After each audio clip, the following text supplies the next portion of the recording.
Hey guys, welcome to Fanfic Fanatics. So in today's video we are gonna see, what if Izuku became Batman and fell in love with Himiko? Before starting, make sure to hit that like button and subscribe if you are interested in MHA fanfictions. This story is of Leather Wings, a man-bat Izuku story by a_false_identity. Now without wasting any more time, let's dive in. All men are not created equal. This was the reality Izuku learned about society at the young age of 4. And that was going to be his first and last setback. Or so he hoped. Izuku had always dreamed of being a hero like All Might, but without a quirk, his dreams were squandered by fate itself. Despite this, Izuku hoped that he could become a hero someday, and this caused the people around him to mock his hopes, efforts, and aspirations.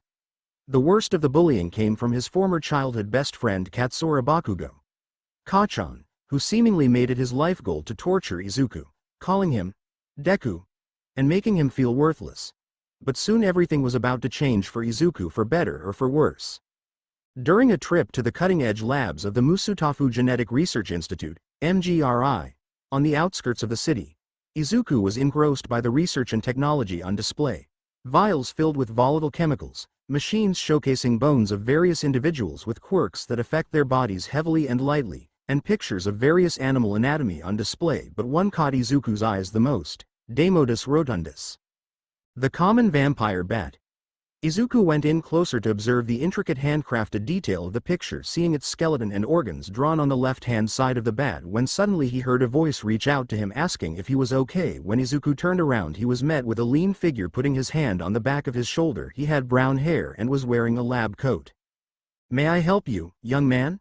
he said, wondering if he could help the young lad. Izuku turned his head to the man with a bit of shock and fear on his face, not expecting to be approached by anyone. No, I'm fine. I was, just checking this place out. It seemed pretty interesting," Izuku said shyly and timidly. "Well, that's good to hear that not many people find my field of work too exciting," he said, appreciative of the boy's appreciation for the field, even if it was just a casual look around. You're welcome, doctor." Izuku froze, trying to guess the name of the scientist in front of him, but before a word could escape his lips, the stranger regarded him and said, "Oh, my name's Kirk Langstrom. I'm the head scientist at this institute with my wife Francine, but you can call me Kirk if you like," he said casually. "But don't mind if I ask you your name," he said, interested in Izuku. "Oh, my name's Izuku Midoriya. It's so nice to meet you, Mr. Langstrom. I'm just here because I saw this place in an ad online and thought it would be nice to see something new," he said nervously, sweat dripping off his forehead and into his eyes. "Well, then you came to the right place, Izuku. Here we pride ourselves on genetic research to improve everyone's health and the study of quirks to see what makes us tick. If you'd like, I can give you a personal tour of our facilities." Langstrom offered a hand to Izuku for the chance at a private tour. That would be great, Mr. Langstrom," Izuku said with glee as he followed Langstrom through the labs. There was a desk filled with unorganized beakers, with machines accompanying the desk next to it and various calculations organized neatly on one another. It was so clean and well organized the papers almost blended into the top of the desk. Izuku marveled at the work being done by Kirk at this place. It was like nothing he had seen before, and as Izuku followed Dr. Langstrom into a room focusing on Langstrom's study of bats, he was met with a mild-mannered and short-tempered old man. "What are you doing here, kid?" the man spat, demanding answers from Izuku. "He's with me, Dr. March. I'm just showing him around the labs." Langstrom spoke out, trying to calm him down. "I thought I told you not to bring anybody here while I'm working, Kirk." Dr. March spoke with annoyance in his voice. "Calm down, Dad. It's not that big a deal. Kirk was just being nice to our visitor. I don't think it would set a good precedent if you didn't allow the public to see what we're doing for the greater good." A voice speaking out defending Kirk. Izuku turned his head to see a blonde woman with red glasses walking over. Dr. March grumbled and walked away, not wanting any more trouble. "Why, hello there, young man." She greeted Izuku with a beautiful smile on her face. "My name's Francine Langstrom. I'm sure my husband mentioned me to you. Sorry for my father's temperament, he can get a bit batty all coupled up in here," she said apologetically with a smile on her face. "What's your name, young man?" It's Izuku Midoriya, and it's all right," Izuku said nervously. "Wait, did you say your father is Dr. March?" Izuku questioned someone trying to double-take who he had just seen. "Yes, why?" Francine mused. Isn't he the person who wrote the book, Non-Quirk-Based Mutations and Abilities, suggesting it to be highly plausible to not only inherit qualities and traits from origins outside of quirks but also the possibility to create these abilities in man-made environments? Izuku stood there for a second waiting for a response when Francine answered. Yes, he did. My father believes it's possible to gain superhuman abilities from outside of quirks. Is that what you're doing here? Izuku questioned. No. Here we test out medicinal effects on various animals, then we change certain aspects of the medicine to work for potential human application.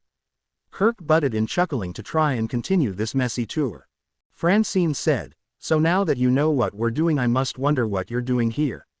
Francine asked curiously. Oh, my mum said I needed to look for other things that might give me opportunities, since my dreams of becoming a hero are impossible to reach without a quirk, and this place seemed pretty interesting. I'm hoping for a job here when I'm older. Izuku nervously answered, with sweat beading from his forehead, awaiting a response. Wheel Izuku, we have a spot open for kids your age to get a boot of work experience, and we'd love to have someone as smart as you on board in the future. Izuku couldn't believe that he got himself a job prospect for his future, something that didn't require a quirk. The future was looking bright for him. As Izuku begins his internship with the Langstroms, he's tasked to learn how to grab one of the bats with Dr. March. Dr. March teaches him how to care for the bats and how to move them from their cages properly. Alright kid, when you're grabbing one of the bats, remember to be calm and quiet, the smallest movement can set them off. Dr. March spoke irritably, wanting to spend as little time teaching Izuku so he could get back to his work. Yes, Dr. March, Izuku said anxiously, not wanting to annoy Dr. March. Izuku followed Dr. March to a door leading to a room containing the bats. As Izuku treaded behind March, he stopped in his tracks as Dr. March spun around and pointed Izuku to a cabinet to his right. Alright, kid, if you want to move some bats you have to get the proper equipment. March said with a stern and demanding voice. Grab some gloves, a towel and a cage to transport the bat. Opening the cabinet, Izuku was met with a powerful stench of dust, like the cabinet hadn't been opened for months. As Izuku grabbed the items he was ready with a cage in hand. Dr. March opened the door to the room, total darkness enveloping them. As they approached one of the sleeping bats, March instructed Izuku to wrap the bat in the towel gently and put it in the cage. Izuku's palms started sweating profusely in the plastic gloves as he carefully wrapped the sleeping bat in the towel like a burrito, with its head visible, allowing it room to breathe. His heart was beating faster and faster, as though it were about to explode any minute at the slightest wrong turn. As he put the bat in the cage, making sure not to startle the animal, his heart started to slow down. Dr. March waited impatiently with a scowl on his face, wanting to get it over with so he could return to his research. Good job kid, now if you're done take the bat to Kirk, he'll examine the specimen and give you more work to do. Dr. March said irritably, and don't forget to lock up the room before you leave. Dr. March threw Izuku the keys to the room. Izuku failed to catch the keys quickly, causing them to fall on the floor. As weeks pass, Izuku starts to get a hold of the job and impress Kirk and Francine with how fast he completes his tasks with impeccable speed, skill, intelligence, and ingenuity. After a while, Izuku began to form a strong bond between Kirk and Francine, learning their other interests and their pasts and how they met each other. Hey Kirk, why did you and Francine decide to study bats? Izuku inquired, his voice filled with curiosity and wonder as he looked at Kirk with a starry-eyed gaze.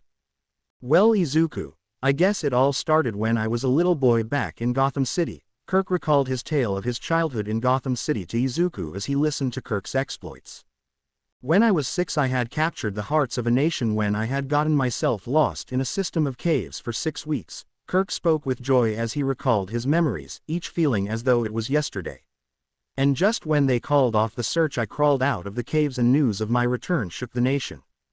Kirk looked at Izuku with a sly smile on his face as Izuku looked back at him with a gleam in his eyes as he was completely enthralled by his story. It was in those caves that I found myself in the roosting of numerous bats, the only creatures that gave me any sort of company while in those caves. That's when I became infatuated by the creatures. Kirk said with tenacious enthusiasm. I was a survivor. People believed I would have died immediately from a fall, and if not, that I would have died from the cold, the flooding. Kirk spoke with pride as his face lit up with a grinning smile. I'd have died of exposure in a matter of days. I can't recall how I survived in those caves, and I remember not wanting to tell anyone what I did at that age. Kirk scratched his head, unable to remember how it was he survived that long, as he bit his lip in a moment of confusion. While everyone was happy and cheering for me to return safely, I had a tear in my eye. Even as my parents were running up to embrace me, I looked back at the cave, and I whispered, "Goodbye." "Goodbye?" Izuku questioned Kirk with a confused look on his face. "I was an odd child," Kirk remarked as he let out a slight chuckle. "I didn't want to leave the bats, as they had become my only friends at the time. That was until..." Kirk paused for a moment for dramatic effect, leaving Izuku on the edge of his seat. "Until what?" Izuku questioned as he was almost about to fall on the ground as he shifted closer to the edge of his seat. "Until I went to the theaters with my parents the same night so they could make up for me being lost for all that time. We went to see an old Western movie and my parents gave me at least $50 to buy some snacks," Kirk said with a calm and collected voice as he watched Izuku holding on to each of his words, waiting patiently while being unable to wait for him to finish his story. "As I explored the snacks, I met a boy the same age as me. He looked at me with clear recognition as he blurted out my name. 'Hey, you're Kirk Langstrom,' he said, and I remember the look of shock and surprise on his face as he looked at me. We ended up playing together that night. We crawled backstage where we found a dead bat, of all things," Kirk said with a slight amount of disgust in his voice while also having a hint of nostalgia in his eyes, remembering a simpler time in his life. "The boy asked me about my time in the caves. I told him an embellished story that while I was in those caves that I discovered a group of large creatures called Batmen. I'm pretty sure he knew I was making it up, and probably didn't want to call me out on it because he thought that I was a good storyteller," as he hung on to every word. "Like you," Kirk commented on the parallels between the boy he met that night and Izuku now. "Later I confessed that I may have exaggerated certain aspects of my story, but I clung ferociously to the basic truths. After that night I never saw him again, at least in person," Kirk said to Izuku, who was confused by what he meant, but as he looked at Kirk he knew that he already had the answer to a question he hadn't asked yet. "But before we parted ways I asked for his name and he said, 'My name is Bruce Wayne.' And as I learned his name I was pleasantly surprised that I had met someone else who's pretty famous." Izuku's jaw dropped at the sound of his name. Most people knew about Bruce Wayne, the billionaire playboy, philanthropist and humanitarian, but he never knew anyone who actually met him. "From then on I decided to study bats, to understand what makes them tick and how we can use them for potential medical applications," Kirk finished as he looked at Izuku, who had the largest smile that displayed nothing but pure wonder and awe on his face. "And now that you're here, Izuku, I hope you'll help humanity with Francine and I." "Oh, of course, Dr. Langstrom," Izuku said. His eyes were full of hope and a head so big of ideas you could almost pop it with a needle. "Attaboy. I know one day you'll be in the history books alongside us for your contributions," Kirk said as he patted Izuku's head. Everything was looking up for Izuku now. He had two supportive mentors, and his mother backing him up, but what the world gives it can also take away.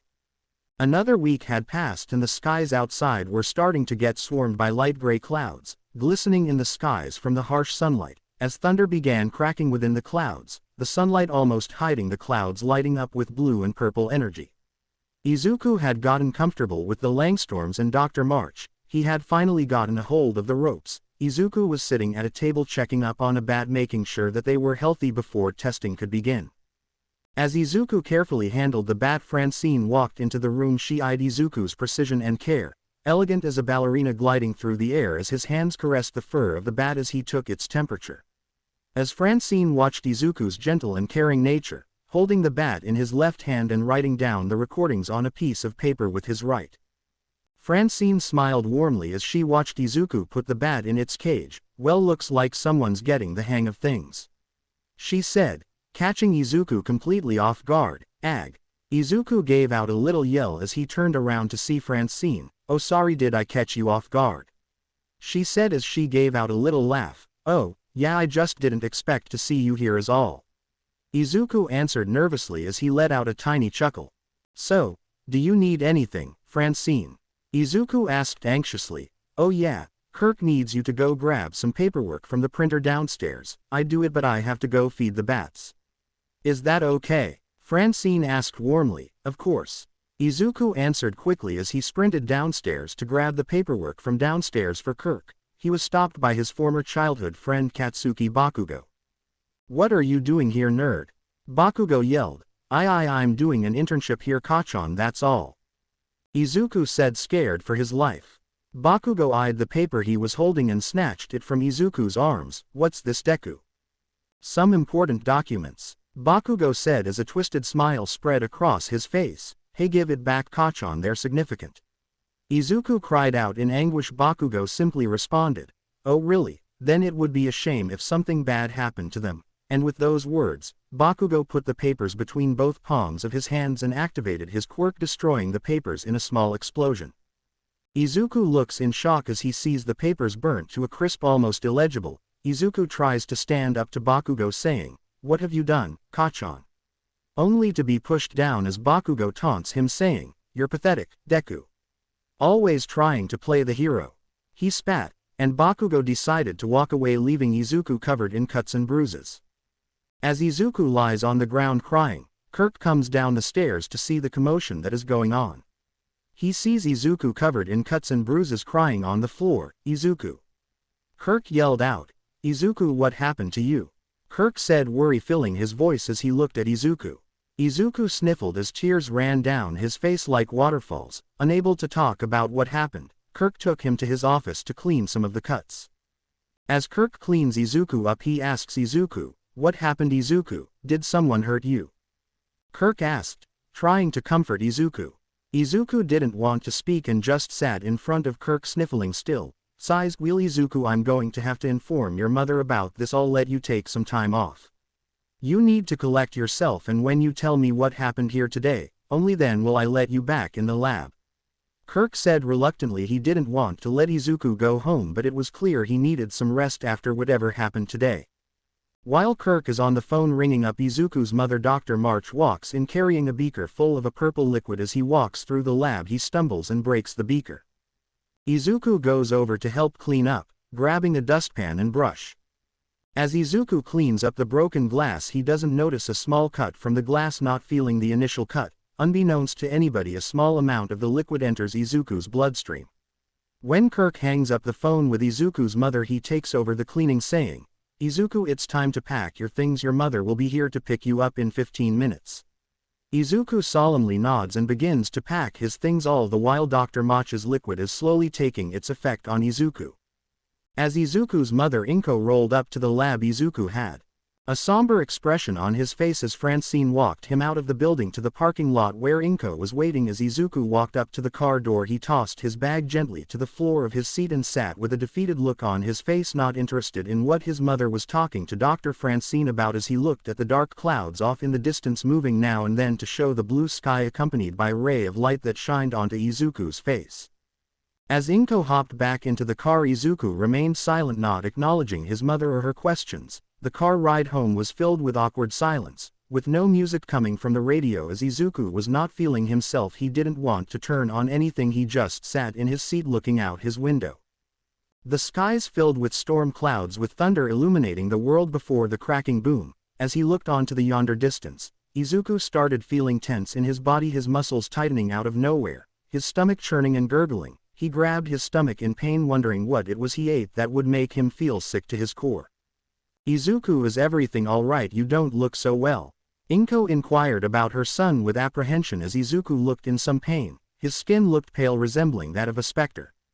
His hands were shaking violently while his face twisted and contorted various feelings of discomfort. Izuku bit his lip in pain as his stomach felt bloated, as though someone was inflating his digestive tract like a balloon. Izuku turned his head to his mother and said, "No, Mum, I'm fine." He spoke weakly, trying to force a smile to hide his pain, and he went back to his silence, looking out the window while grimacing in pain. Izuku felt tired and regretful. He had something going for him. Still, Bakugo ripped it away from him. Izuku always wanted to be a hero, but being quirkless made it hard for him to get anywhere with that. Still, the Langstroms made him feel welcomed and appreciated for who he was and not just what he could do. He felt like he could help people in another way. Izuku had a bright future ahead of him with the Langstroms, but now his future looks like the clouds and the rain outside the car, a heavy downpour shrouding everything in a fog, unable to see what comes next. As Inko drove through the heavy rain towards their apartment complex, Izuku started dozing off into slumber, unable to keep his eyes open as his eyelids became heavier than anvils, forcing his eyes into the dark abyss. Izuku found himself in a dreamscape, reliving memories from his early childhood when he first stood up to Kachan. "That's mean, Kachan. Can't you see he's crying? If you keep going, I'll never forgive you." The words from his past reverberated, sending echoes around his mind as he heard them thousands of times over. He remembered what happened when he stood up for someone else, when Bakugo used his quirk to hurt others and prove his superiority. He remembers being covered in burn marks and bruises from Bakugo and his friends. No one dared to punish Bakugo, let alone point out his wrongdoings. Everyone believed he'd be the greatest pro-hero in the future. Because of this, Bakugo developed a superiority complex combined with his explosive quirk was a match made in hell for Izuku, and Bakugo made it his sole duty to torment Izuku. He had suffered the brunt of Bakugo's ego, believing Izuku to be inferior for being quirkless, calling him Deku, meaning someone who can't do anything. For years Bakugo mocked and belittled Izuku, calling him Deku every waking moment. Izuku relived every painful moment of his childhood, remembering everything Bakugo and his friends did to him. He felt every scorch mark again as though he was experiencing it for the very first time. He felt every bruise, every punch and every explosion. His skin became a canvas for Bakugo's anger and an outlet to unleash all his jealousy and frustration onto Izuku. Izuku lay languishing in the pain and belittlement he had spent his entire life, anguishing in Bakugo's fury and his callous words and hateful actions, as Izuku saw his childhood memories consumed by darkness, everything becoming a hazy fog. He felt his leg encased in cold steely arms grow out of the pitch-black ground, one after another, grabbing onto his petite physique and dragging him down to the slimy pitch-black pits beneath his feet, covering his entire body. Izuku fought with tenacious determination, breaking one arm, but like a hydra, every arm he broke free from, two more took its place to yank Izuku down to what felt like the coldest pits of hell. Izuku found his will to fight slipping away. His mind felt like a haze as everything went away before his eyes. He lost the warmth of his body. His breathing became heavy as a tidal wave, and the last thing he saw was his memory of himself trying to help Bakugo so many years ago. The night air was cold, and as the winds howled, a group of criminals were trying to break into a jewelry store, believing that no hero would spot them in this part of town. "All right, you two, I want to be in and out of this place before any heroes spot us," one of the thugs stated, as the other thugs were filling their burlap sacks to the brim with jewels. When one of the thugs noticed something in the darkness, it darted across the window with speed, unlike anything he'd ever seen. "Hey boss, I think a hero found us," the thug said nervously. "What? That's impossible, we should be in the clear," he answered back, the tone in his voice urgently. "All right, grab what you can carry, we're out of here now." The thugs ran out of the store with bags over their shoulders. As they ran through the city, one of the thugs stopped to catch his breath. The thug suddenly felt a chill run up his spine, believing someone, or rather something, was watching him. The thug activated his quirk, cracking his knuckles and causing his fingers to illuminate the area like glow sticks. The thug looked around the deserted alleyway for signs of someone following him when a gust of wind blew behind him, causing him to turn around in fear. Still, as he turned around, he saw only his friends running further and further into the darkened alley. "Hey, wait up for me, Ag!" he screamed out in pain as something grabbed him and pulled him into the darkness, cutting him off mid-sentence. His friends turned around, the scream having faded out in the darkness of their night. "Glow stick," one of the thugs called out, only to be met with a blood-curdling draconic screech. "What the hell was that?" the other thug asked. "I don't know, and I don't want to find out now. Let's get the hell out of here," he said with urgency in his voice as he began to run like the wind, with his partner following after him.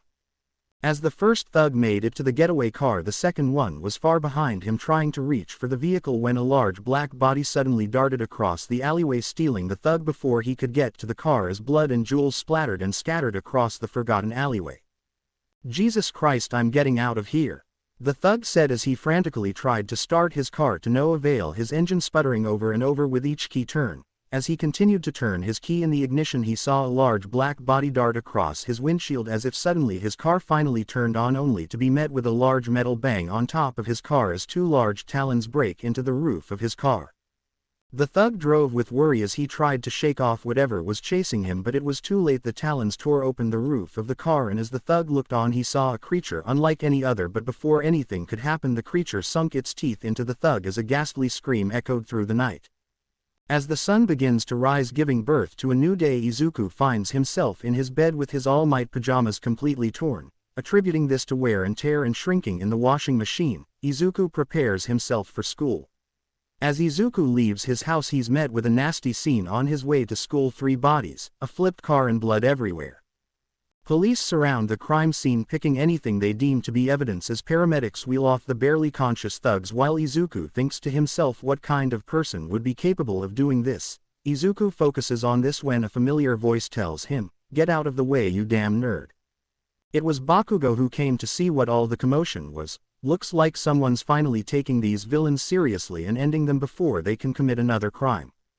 Bakugo's voice boomed with appreciation and pride, believing that whoever did this was someone just like him, someone who knows what villains are capable of and has had enough of them.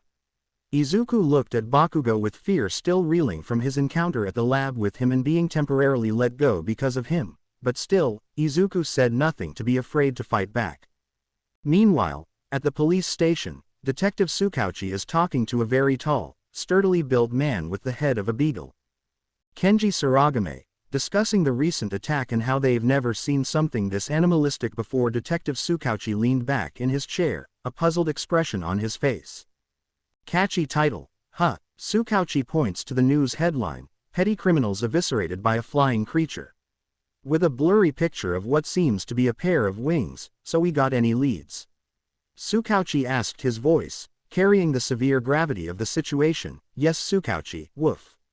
Kenji sighed as if there were more setbacks than there were progression. "We found a piece of fabric on the torn roof of the car, woof." Kenji spoke with dissatisfaction all over his tired face. "The forensics team hasn't found a suitable match to the residual DNA left over the fabric, woof." Kenji woofed again as exhaustion crept along his face. "The machine isn't reading much human DNA, it seems to be muddled heavily with a foreign entity, woof," he said with a look of sorrow. "Well then, we better hurry up, we might have trouble." Tsukauchi pointed to an article in the paper, 100 million yen reward for anyone who can capture the man-bat live on camera. Kenji nodded solemnly, understanding the weight of the investigation and the danger that would ensue if they didn't catch the suspect. As the school day wore on, Izuku felt increasingly tired, as though he had just run a marathon. Sweat dripped down from his forehead into his eyes, and his arms and legs became weak, barely able to hold himself up. He stumbled around the school grounds, getting to his next class. The pen in Izuku's hand drifted away from the lines of paper scribbling around the pages, and the voices of his teacher and classmates got drowned out as their voices became distant memories. Izuku's head felt incredibly light as he felt as though he was on the verge of slamming down on his desk. His eyelids started feeling heavy, like sandbags ready to shut his eyes at any moment. Before Izuku knew, the bell had rung, signifying break time for the students to eat their food. Izuku got out of his chair, trying to steady himself, and left the classroom. During the first break, Izuku struggled to eat his food. Usually he can't get enough of his mum's katsudon, but at the moment he just wasn't feeling it. It's as though every part of his body had changed overnight. His favorite meal had been replaced by something Izuku can't remember or figure out. Just then, as Izuku pondered his sudden introspective look on himself, he felt a pounding migraine in his head and rushed to the washroom to try and cool off and wash the sweat off his head. In the washroom there was not a sound. It was so quiet you could hear a pin drop. The only sound was the faucet and the beating of Izuku's heart to keep him company. Izuku soaked his hands and proceeded to wash the sweat from his brow. The sounds of the faucet and his breathing began to fade away as he started to slip in and out of consciousness. The sights and sounds of the washroom began to fade away as Izuku tried to maintain his balance but was teetering over every step he made. Darkness crept upon Izuku's eyes as the world before him began to fade from his mind. His hearing soared to implausible levels, the sound of his heart rapidly rocketing, and the washroom was silent enough that the dripping sinks ached Izuku's ears. As he covered his ears, it wasn't enough, as he could still hear the dripping faucets echoing through the room, each drip bringing Izuku pain, causing him to stumble around the darkness that consumed him. Each step was a journey through the pitch-black void that had ensnared Izuku. Every moment was impossible to predict, leaving Izuku tripping and falling as the sounds of the dripping grew louder and louder. The faucet became one of many chaotic sounds as he heard people laughing and talking from great lengths. He could the cars and bikes revving their engines from the streets, fights between animals trying to take whatever little food became roaring sounds reverberating through his eardrums and into his skull. Crack, crack, crack, the sounds of Bakugo activating his quirk drew near as he started to hear his conversation with his friends in the cafeteria. Everywhere I go I see that damn nerd. Bakugo said, his voice filled with scorn and malice towards Izuku, his every breathing moment dedicated to making his life absolute hell on earth. It seems like his stupid face is popping up like a damn weed. I would love nothing more than to turn him into mulch. Bakugo roared from the top of his lungs, reaching Izuku's ears into the bathroom walls. Just the other day I saw that nerd had a job at a damn animal lab. He walked right into me with a stack of papers. Damn nerd made me. The sound of booming footsteps cut off Bakugo's conversation with his friends, and their attention was drawn to outside the window of the cafeteria. As they peered through the windows they spotted pro-hero Kamui Woods fighting a giant villain. The villain was rough and beastly in appearance with a head that appeared to be a mix of a horse and a shark, and he had long, dark brown hair tied in dreadlocks. In the middle of the city, his wooden limbs enlarging and elongating, trying to encase the villain with his right arm while swinging around the cityscape with his left, trying to protect civilians, getting them out of the way of the giant villain. Izuku heard the rumbling from the villain, causing him to cover his ears from the pain. Izuku felt his eardrums shake and rattle violently. He thought his ears would explode and bleed over the washroom floor. It was that fear that allowed him to get up from the floor and get further away from the sound. He was standing on the floor. Izuku had built up the strength to get out of the washroom while completely blind as he shuffled away from the earth shakes caused by the giant villain. Using what little senses he could use to get away, using the vibrations of the school to move further away. As Izuku made his way out, he could hear everyone in the cafeteria screaming and shouting as they watched Kamui Woods fight against the giant villain. As Izuku stumbled out of the washroom, he was swept away back to the cafeteria by a surge of students wanting to get a better look at the fight, kids of all differing year groups shoving and pushing one another to get a front row seat of the action happening just outside their school. Izuku felt the various body types of students and teachers inadvertently pushing him towards the cafeteria, each yelling with excitement, trying to get a peek at the action unfolding as Izuku kept stumbling in the dark. With the sounds and sensations of other people guiding him, he felt powerless to get out of every step he took. He was moved 2 steps back, closer to the loud sounds that would pop his eardrums at any moment. Blinding lights flashed Izuku's eyes. In an instant his vision returned to the world around him, but everything became clearer than before. The darkness had covered his eyes, and he could see more than ever before. He found himself in the cafeteria behind crowds shouting for Kamui Woods to defeat the villain. Izuku tried to focus on the action but couldn't see past the sea of students and teachers and could hear only fractions of the action from outside. Kamui Woods had the giant villain on the ropes, ready to deliver the final blow. Everyone on the street below, the people high up in the buildings and the students and faculty in the school watched with bated breath as Kamui was about to unleash his ultimate move on the villain. Preemptive, binding, lacquered chain prison. Kamui Woods screamed out, ready to unleash his limbs onto the villain, ready to trap him instantly. As his wooden limbs extended far to reach his adversary, suddenly a voice cried out. Canyon Cannon. A voice interrupted as a gigantic purple and pale tan figure came crashing into the villain's sides with a flying kick. The crowds burst into cheers for the new heroine. The blonde giantess arose, the villain's jacket clenched in her fist, hosting him up in the air as she turned towards the crowd with a smile accompanied by a purple domino mask with horn-like protrusions on the sides. Here it is, here it is, here it is, here it is. She murmured under her breath excitedly.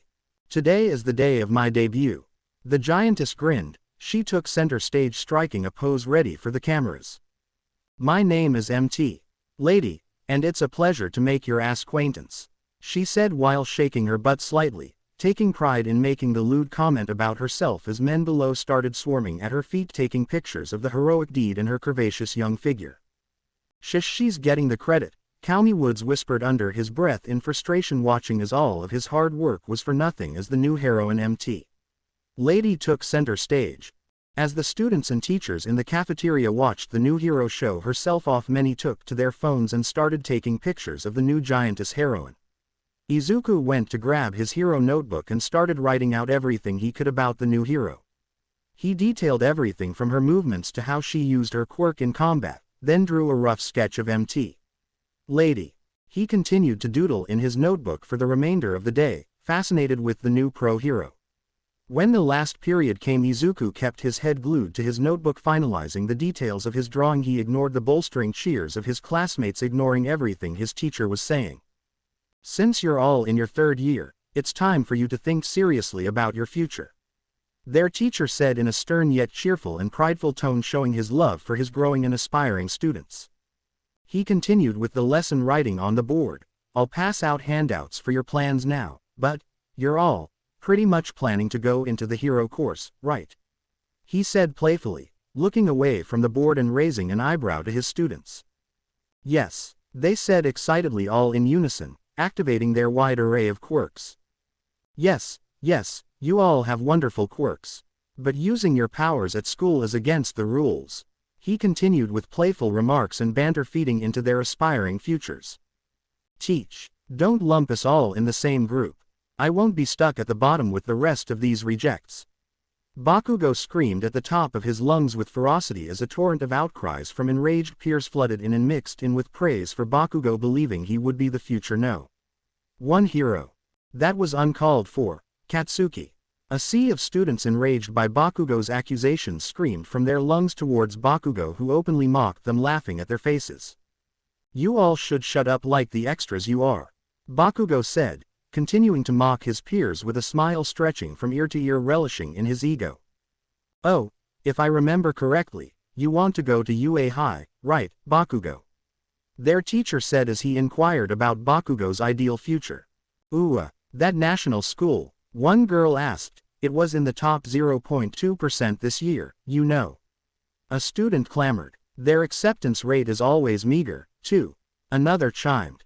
As talk of UA filled the classroom, Bakugo climbed to the top of his desk and with a sly and prideful look on his face spouted, "That's exactly why you guys are just extras.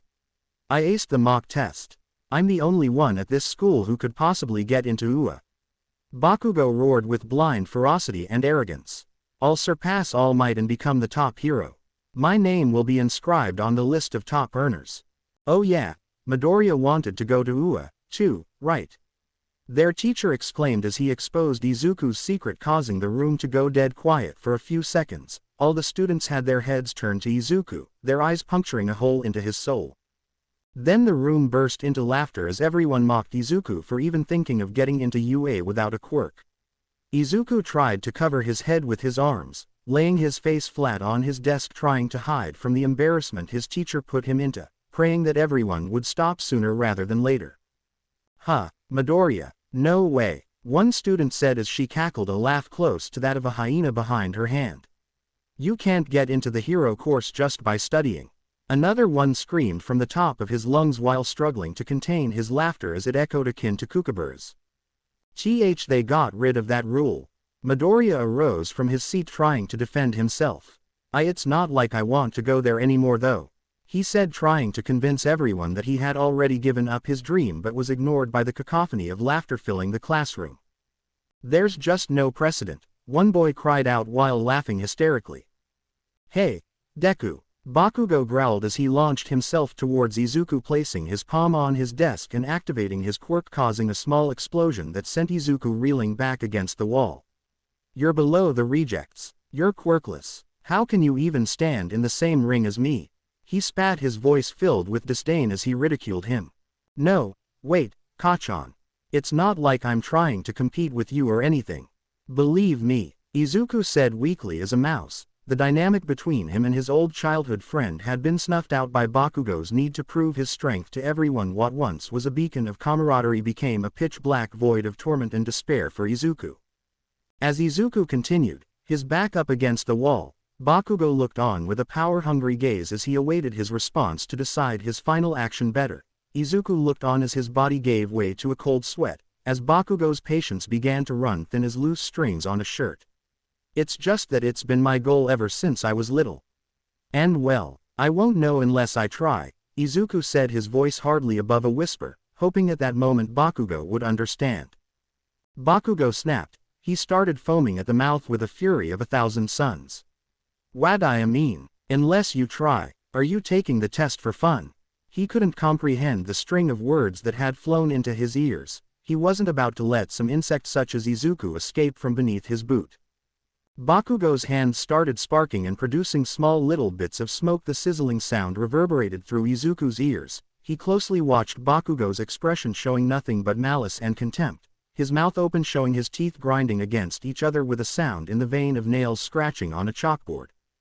Bakugo's features stopped displaying fury and turned into a look of sadistic joy as he began to chuckle slightly, turning into full-blown laughter. What the hell can you do? You're quirkless. Bakugo lit up with joy as he destroyed Izuku's dreams once again, and the rest of the class joined in, their silhouettes shadowing over Izuku. As the laughter grew louder, Izuku began to feel a slight pain, not just emotional but physical, as he felt as though his chest was being compressed and contorted by unknown forces. Is this someone's quirk? Izuku thought to himself, but he didn't know anyone at school who could have a quirk to cause the pain he was feeling. As Izuku lay there on the cold hard floor, the laughter from his peers starts to subside, everything starts to go dark again, and the last thing he sees is his teacher's face trying to get him back on his feet. Thieves! Somebody stop them! A shopkeeper bellowed with intensity as three punks with spiky mohawks and visor sunglasses made away with his cash register, laughing maniacally with grins stretching from ear to ear. Catch us if you can, old man! They shouted as one of them started shooting their gun wildly into the air. Huh, there's no hero around, a bystander asked apathetically as he watched the armed hooligans run past the opposite street. Normally someone would come right away. Another called out. These guys are taking advantage of the chaos from this morning. Lamented in frustration against the lowlifes, there's no end to them. A woman protested, losing hope with the system. Just at that moment, a powerful and booming voice cut through the air like a hot knife through butter. There is an end. He said, his voice commanding and full of authority. As the people looked behind them, they were met with a huge muscular figure. Why? Because I am here. The man pumped his fist into the air as he gave a hopeful and iconic smile to the citizens standing before him. The loud ringing of the school bell echoed through the halls, awaking Izuku from his slumber. He felt dizzy, drained and sore, as though someone was playing around with his limbs like a Stretch Armstrong doll. As his eyes fluttered open, he found himself in the school's sickbay. Deserted. Izuku looked around the sickbay to find nobody there. As he got off the examiner's table, he searched up and down the halls of the school looking for any teacher or nurse, only to find an eerie silence in their places. Izuku continued roaming, waiting to find someone, but he never did. The school quickly became a winding labyrinth full of twists and turns, ever which ended. Despite the eeriness of the situation, Izuku found it quite calming. The dark hallways became quite enthralling, and each step he took made him feel connected to this desolate school. No bumping into people, no painfully loud noises, and no one to make fun of him for being quirkless. Izuku was all alone. Despite that fact, he felt as though someone or something was watching him with thousands of beady little eyes, but no matter where he looked he couldn't find anything or anyone of the sort. Still, he marched on, but still, he came up empty-handed each time he looked. Izuku sat on the stairs in the hallway, going from one level to the next. He was about to throw in the towel when he heard a screeching sound catching his attention. As he turned his head upwards to the origin of the sound, he saw a small brown body on the ceiling above him. The screeching continued, and as Izuku went closer to the small brown body, it unfurled in an instant, revealing it to be a bat. Suddenly the bat darted towards Izuku with violent intent, swooping in and around him as Izuku tried to shield himself from the lone marsupial. The walls started cracking before breaking open and exploding, with bats flying towards Izuku and swarming around him like a tornado. Izuku found himself overwhelmed. He wanted to scream, but his mouth betrayed him, staying shut and refusing to open. The bats closed in on Izuku, surrounding his entire body. Izuku woke up, his breath labored and sweat drenched his entire body. He woke up back in the sickbay, this time with a nurse. As Izuku looked around, he realized he just had a nightmare, or was it a premonition for something far greater? Izuku returned home, hoping to find some respite in his dreams. Izuku laid his body to rest on his bed, quickly drifting off into sleep. Suddenly Izuku found himself in a forest surrounded by black fog. Permeated in the air was the smell of decay. Izuku heard a voice, hard and cold like steel, with a low baritone rasp, commanding and intimidating as it called his name. Izuku. Follow the sound of my voice, Izuku. Bellowed from the deepest depths of the forest. As he followed the sound of the voice, Izuku felt a sense of unease traversing the forest. He felt he was being watched by something but had no idea what. That's right, you're getting warmer, Izuku. You're almost there, just a few more steps. Izuku followed the voice blindly. He could hardly see the bark of the trees in the black fog but continued his trek until he was stopped in his path by a rocky mountain that loomed over him. Climb to the mountain, Izuku. The low baritone voice was coming from atop the mountain. It egged on the anxious Izuku. His heart racing fast and beating hard within his chest like a rapping at a hard oak door trying to invite him in. Against his better judgment, Izuku started to scale the mountain. Each step closer, he felt further and further away from the ground he so stood on. The voice continued to egg him on. Come on, Izuku, all your dreams are waiting at the top of the mountain to be granted. The rough voice said calmly with a hint of urgency, like there was something else it wanted to do. Izuku stopped the climb only for a minute to ponder if there was something more sinister at play. Whoever was calling his name wanted to do, or did it just want to help Izuku and he's overthinking it? Nevertheless, Izuku tried to remain vigilant during the climb, watching for anything that might come out at him. Izuku continued to climb, his body feeling sore with every passing moment, as though someone was digging their nails into every fiber of his being, but still, he continued to climb, the voices growing louder the closer he got. Don't leave me waiting for Izuku. The voice called out. Izuku was so far yet so close to the source of the voice called out impatiently. Izuku was so close to the top, now all he had to do was climb up on the ledge before him. But as Izuku put his hand on the ledge, a black and purple bat-like figure jumped out at him from atop the ledge. The creature glared at Izuku with hunger in its eyes as its black and purple misty form added to its menace. The creature swung at Izuku with its large bat wings before screeching into Izuku's face, spitting in his face while it did so. Izuku, afraid for his life, lost his footing on the mountain, causing him to lose balance and fall off the edge as he started plummeting towards the ground. The man-bat followed him, barreling towards Izuku at high speeds. As the man-bat got closer and closer to Izuku, it opened its mouth and started snapping at Izuku, and with each snap, the creature got closer and closer until it got close enough to Izuku to snap one final time. Ah!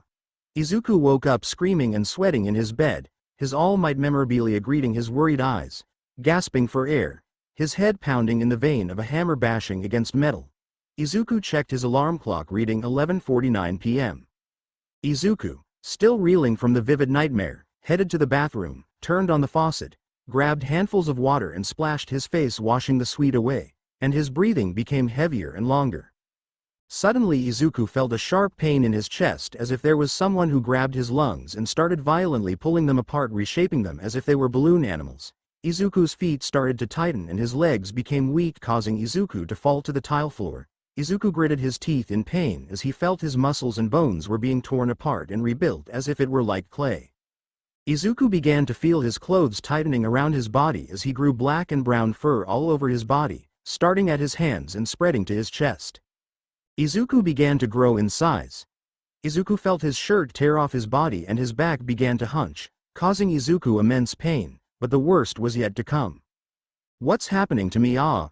Izuku grunted in pain as his pants and shoes began to feel tighter as his legs and feet lengthened and twitched. His slippers blew open, and Izuku's 5 toes had transformed into sharp talons. The slippers were hanging on by a thread now, and his legs had extended and increased in size, shredding his pants, turning them into short shorts. Izuku felt his fingers elongate as he heard his bones snap and reshape themselves. His index finger and thumbs on both hands remained relatively the same, but they became sharp talons. His middle, ring, and pinky finger elongated into wings as Izuku's arms enlarged and grew leathery wings from his underarms, connecting to his 3 fingers that enlarged to his feet. Izuku stood up, trembling, his face starting to change as his teeth started to fall out as jagged and sharp teeth took their place, each tooth being forced out by sharper teeth as blood from his gums dripped onto the bathroom floor. His mouth growing into a snout, his nose growing into the snout in the vein of someone poking a blunt object through a balloon, and his ears stretched out, becoming large and thin. Izuku's eyes, which contained hope and wonder, were replaced with pupil-less yellow eyes.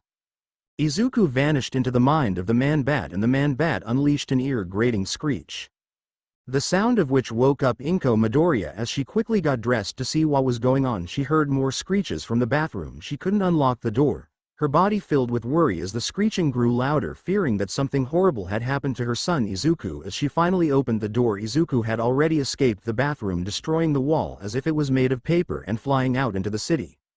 Inko was unaware of Izuku's transformation and believed that the creature she saw before her was a villain who abducted Izuku, and without skipping a beat she rang the police and informed them of her son's abduction.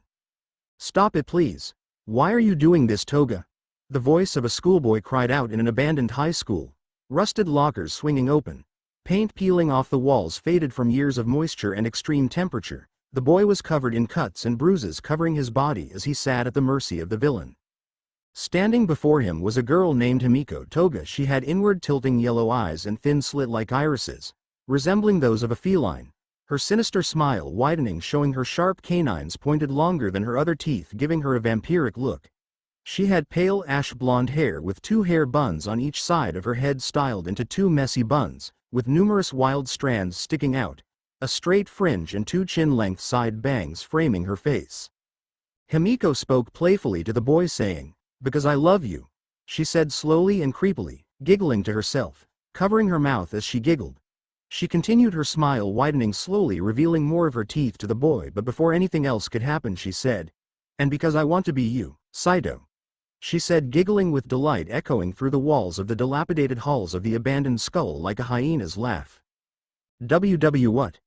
The boy said frantically, stumbling over his words, confounded at what the girl in front of him just said. She must be insane, he thought to himself as he crawled backwards on the dirty flooring of the school, trying to make as much distance between himself and the girl, but as he did, Himiko threw a knife towards his shoulder, pinning him down as the blade made contact with his skin and pierced his bone. Hang hhh. Saito grunted in pain.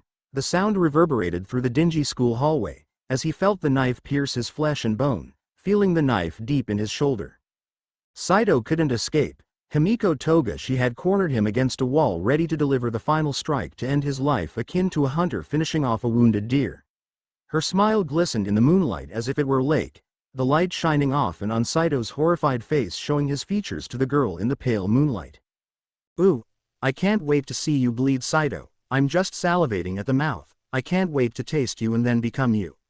She squealed with joy just thinking about what she'd do with Saito's blood, her mind racing with twisted ideas, her terrifying interpretation of love traumatizing Saito. As she went in for the killing blow, the sound of shattering glass rained down on her. As she turned around, Himiko was met with a bone-rattling screech as a large brown and black body with leather wings flew through the window behind her. As she was fixated on the man-bat before her, she dropped her knife and her eyes glued to the man-bat before her. The man-bat closed the distance between itself and the girl, snapping its jaws on her stomach and sinking its teeth into her body, drinking the blood from her body. "Og!" Himiko screamed out in pain as the man-bat shook her in its mouth, spilling her blood as if it were pasta sauce. It sucked out what it could get in the frenzy. Slurping and sloshing sounds filled the abandoned school as the man-bat drank the blood of the young villain. Saito was free to run away as Toga was trapped in the man-bat's jaws. As Saito made it out of the building, he quickly got out his phone and dialed the police, informing them that he was attacked by one of his classmates and that another villain or vigilante was attacking her violently, tossing her around like a rag doll in its mouth. As the police rushed to the scene, the man-bat released Toga from its grasp, her breath bated and slow, barely alive, red and blue lights infused with the familiar sounds of police sirens in the distance frightening the creature. As it tried to locate a means of escape, the sirens grew louder as the red and blue lights engulfed the damp and dark school hallway. Police surrounded the building, setting up barricades to stop anyone from getting in or out as officers covered each possible entry or exit point in the school. As the police swarmed the surrounding area, a vixen of unparalleled beauty entered the scene. It was none other than the R-rated hero Midnight. She had long, thick, spiky, dark purple hair reaching down below her waist. She strode over with purpose and pride, her dominatrix outfit standing out amongst the police uniforms, garnering the attention of civilians attracted by the police sirens, her breastless black leather leotard worn over her skin-tight bodysuit adding to her allure. My, what do we have here?" she called out in a sultry voice as she approached the chief officer, trying to gauge exactly what they were dealing with. "Thank goodness you're here. Midnight, we received a call that a school girl was trying to kill her classmate." The police chief spoke urgently, in his voice with a tinge of fear. "But she was attacked by a villain. The police chief pointed to the broken window to where they were and where the villain entered. A massive villain who came smashing through a window. The boy who called reported it looked like a bat the size of a man. He said confusedly. Midnight looked at the hole in the window and without saying a word grabbed her whip and swung through the hole perfectly without a scratch on her from passing the loose shards ready to slice anybody up. As she looked around the locker room she spotted Himiko Toga passed out and bleeding out on the floor having distinctive puncture holes on her stomach. Midnight tore off some of Himiko's oversized jumper and used it to bandage the wounds until she could get proper medical attention. As Midnight finished up wrapping the wound she heard a scurrying sound from across the distance. It sounded too slow to be a rat, but bigger than a person. She was hesitant at first as she had to attend to the girl's wounds, but if the villain or vigilante that did this to her was still here then it was her responsibility to bring them to justice. Midnight quickly scooped up Toga in her arms and jumped back out the window she came through, the girl resting safely in her arms, handing her over to the police to get her the proper medical attention while she tracked down the suspect. Midnight she grabbed a torch from a police officer before swinging back into the building with her whip, performing a gymnastic stunt while she did so. As she turned on the torch the locker room was seen in its true disgusting sight, with moss and mold growing through broken lockers, and puddles of dirt and water strewn across the floors. Midnight trudged through the derelict school. She felt her stomach churn as she smelled a foul odor sneak its way into her nostrils, reminiscent of rotting animals mixed in with the fecal matter of the rats that made the building their home. Covering her nose and mouth, Midnight made her way through the building listening for more scurrying sounds matching the one she heard before. The wind blew hard from the broken roof and walls, pushing Midnight back with frigid temperatures of the night air trying to extinguish her fire, but she continued to walk forward trying to distinguish the sounds of scurrying from the howling winds. Swoosh! Midnight felt a presence in the halls of the school, unable to determine where it was coming from, and without hesitation, she quickly tore through her suit to put the criminal to sleep. Thud! The sound of a metal bin struck Midnight in her midsection, sending her sprawling to the floor, her torch knocked out of her hand and sent spiraling onto the floor, almost breaking.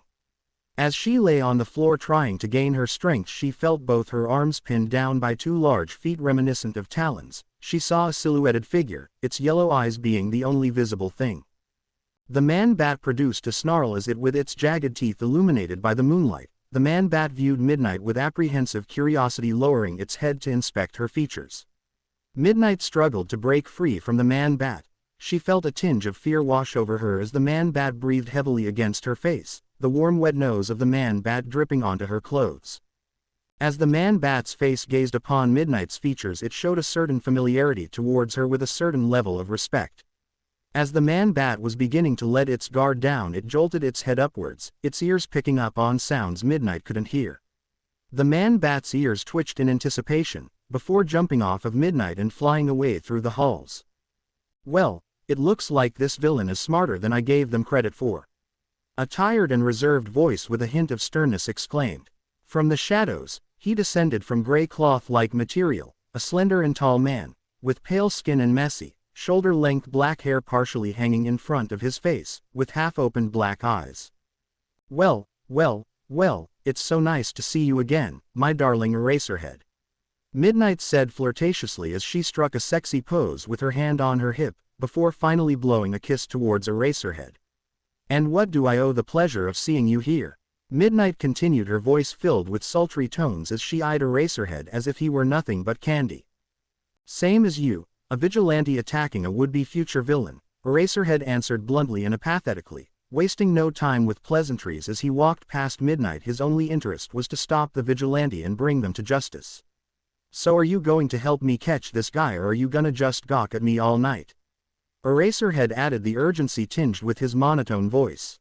Walking through the hollow halls, Eraserhead picked up the faint creaking sound of a door as he and Midnight followed the creaking to two faded red doors swinging back and forth gently like a baby in a rocker, the paint peeling off like autumn leaves, before stopping in place. Eraserhead peered at Midnight as he solemnly gestured that she go through the door while he remained hidden in the beams above for a sneak attack. With practiced ease, Eraserhead jumped up into a hole in the wall near the door and climbed through. Midnight burst through the doors, causing them to swing wildly as she left them behind. Empty. An empty theater was all that greeted Midnight and Eraserhead on the other side of the doors, chairs missing, paint faded and peeling, mold growing every which way, and a layer of dust so thick it could be considered a biohazard. The room was dark all except a stage illuminated by the faint glow of the moonlight. As Midnight monitored the floor below, Eraserhead was surveying the high beams looking for anything that might seem suspicious. Creaking sounds made themselves known from the stage. Each creaking sound reverberated across the open space. Midnight went in for a closer look, each step deliberate so as not to give away her position to the enemy.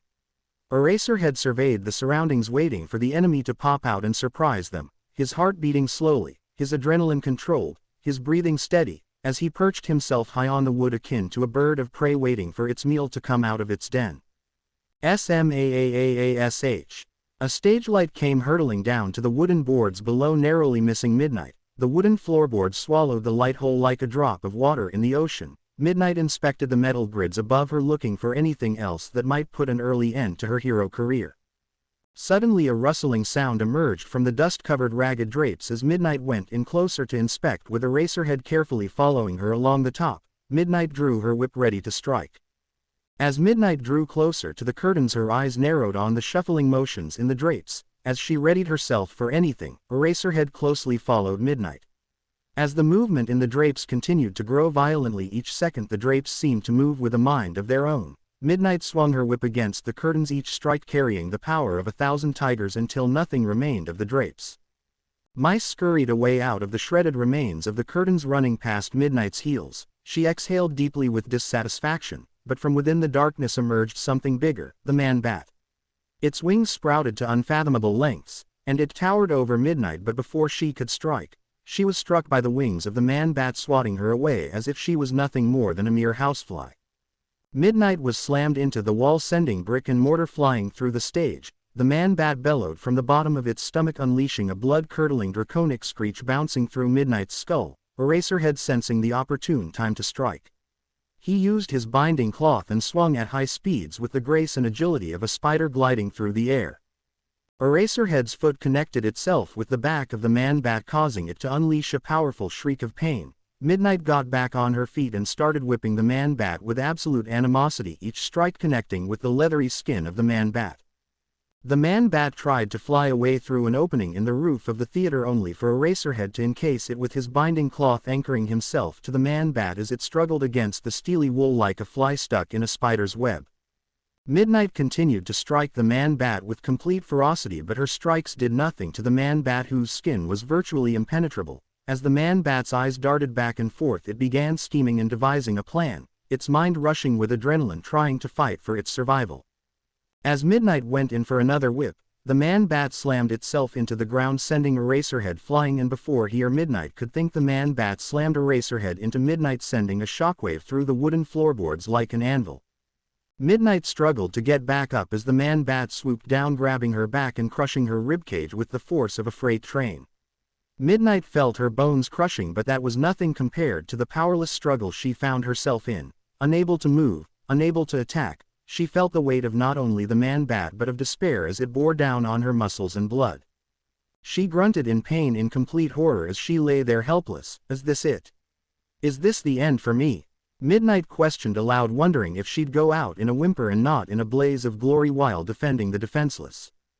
Just as all hope seemed lost, a figure descended, crashing from the heavens above, a figure clad in pure muscle with a smile that radiated the power of the mighty. Have no fear. Why? Because I am here. It was the No. 1 Pro hero himself, All Might, clad in his red and blue outfit. The man-bat's attention was drawn as it stared down All Might with a look of awe struck on its features, jaw-dropping at the sight of the legendary warrior. Release my friends, you fiend, or face the consequences. All Might spoke, his voice commanding and full of authority as he flexed his muscles. The man-bat hesitated as a look of worry crept along its features, like a child being told off for stealing a cookie from a jar before releasing the heroes from its steady grasp. All Might slowly crept towards the man-bat as agitation poured out from every orifice of its body. It twitched and spasmed with each step All Might took, and without warning the man-bat unleashed an agonizing squeal as it lashed out uncontrollably, its wings smacking everyone all over the place. Closing in on the man-bat, All Might was ready to deliver a powerful punch to the vigilante. As the frigid air ran across his skin, All Might felt a state of shock and surprise as the man-bat evaded his attack with ghostly agility before delivering a piercing gaze with its bloodshot pupilless yellow eyes. He felt the weight of a tortured soul howling in agony from behind the steely gaze of the man-bat. In that moment he didn't see a mindless beast or a vigilante taking justice into their own hands or a criminal. All he saw was a broken person, a hollow shell of a strong, kind, and caring soul behind those eyes. All Might's feet skidded across the floorboards. Getting up, he stood up straight and pushed his hands outward straight with his palms to the man-bat, slowly making his way, trying to ensure that the man-bat knew that he wasn't going to do anything. He felt the emotions, something they kept caged inside, but they couldn't control it. He could feel the rage, but they just couldn't hold it. All Might knew that he had to be smart about this. Any slip up and it could spell doom for him and his comrades. All Might exhaled softly before speaking to the man-bat. "It's okay, I'm not planning anything. There isn't going to be any backup. I'm not trying to distract you, I just want to talk," he said calmly, trying to connect with the person buried deep under the man-bat. The man-bat's eyes narrowed as it observed his posture and the tone in his voice while still keeping its guard up. "I know you're not some animal or criminal. I know you're hurting, but it doesn't have to be this way," All Might added, empathy filling his voice. "You have a gift, use it in the fight for good." The man-bat bore into All Might with a face full of fear. It was confused and alone, its mind being torn apart by memories and words echoing in its skull. The man-bat shrieked in despair before smashing through the roof of the theater room, causing the room to collapse. All Might grabbed Eraserhead and Midnight before they were caught underneath the rubble of the school, and with lightning speed, All Might dashed through the disgusting halls out to the front of the school where the police were waiting. All Might stared into the cloudy night sky looking for a sign of the man-bat, but it was too late at that point. All Might was running out of time as smoke sizzled off of his body, signaling his time was close to an end. But before the police could ask a question, All Might jumped into the night sky to maintain his status as the symbol of peace he strove to become. We return to MGRI, where Kirk Langstrom is staying up late working on lab reports, the room completely encased in darkness with only the light of his computer brightening the room as a storm waves heavily outside, rain rapping against the windows. "May I come in?" Francine asked, as elegant as a coo of 1,000 doves. "No, I don't mind," Kirk retorted in a light-hearted manner.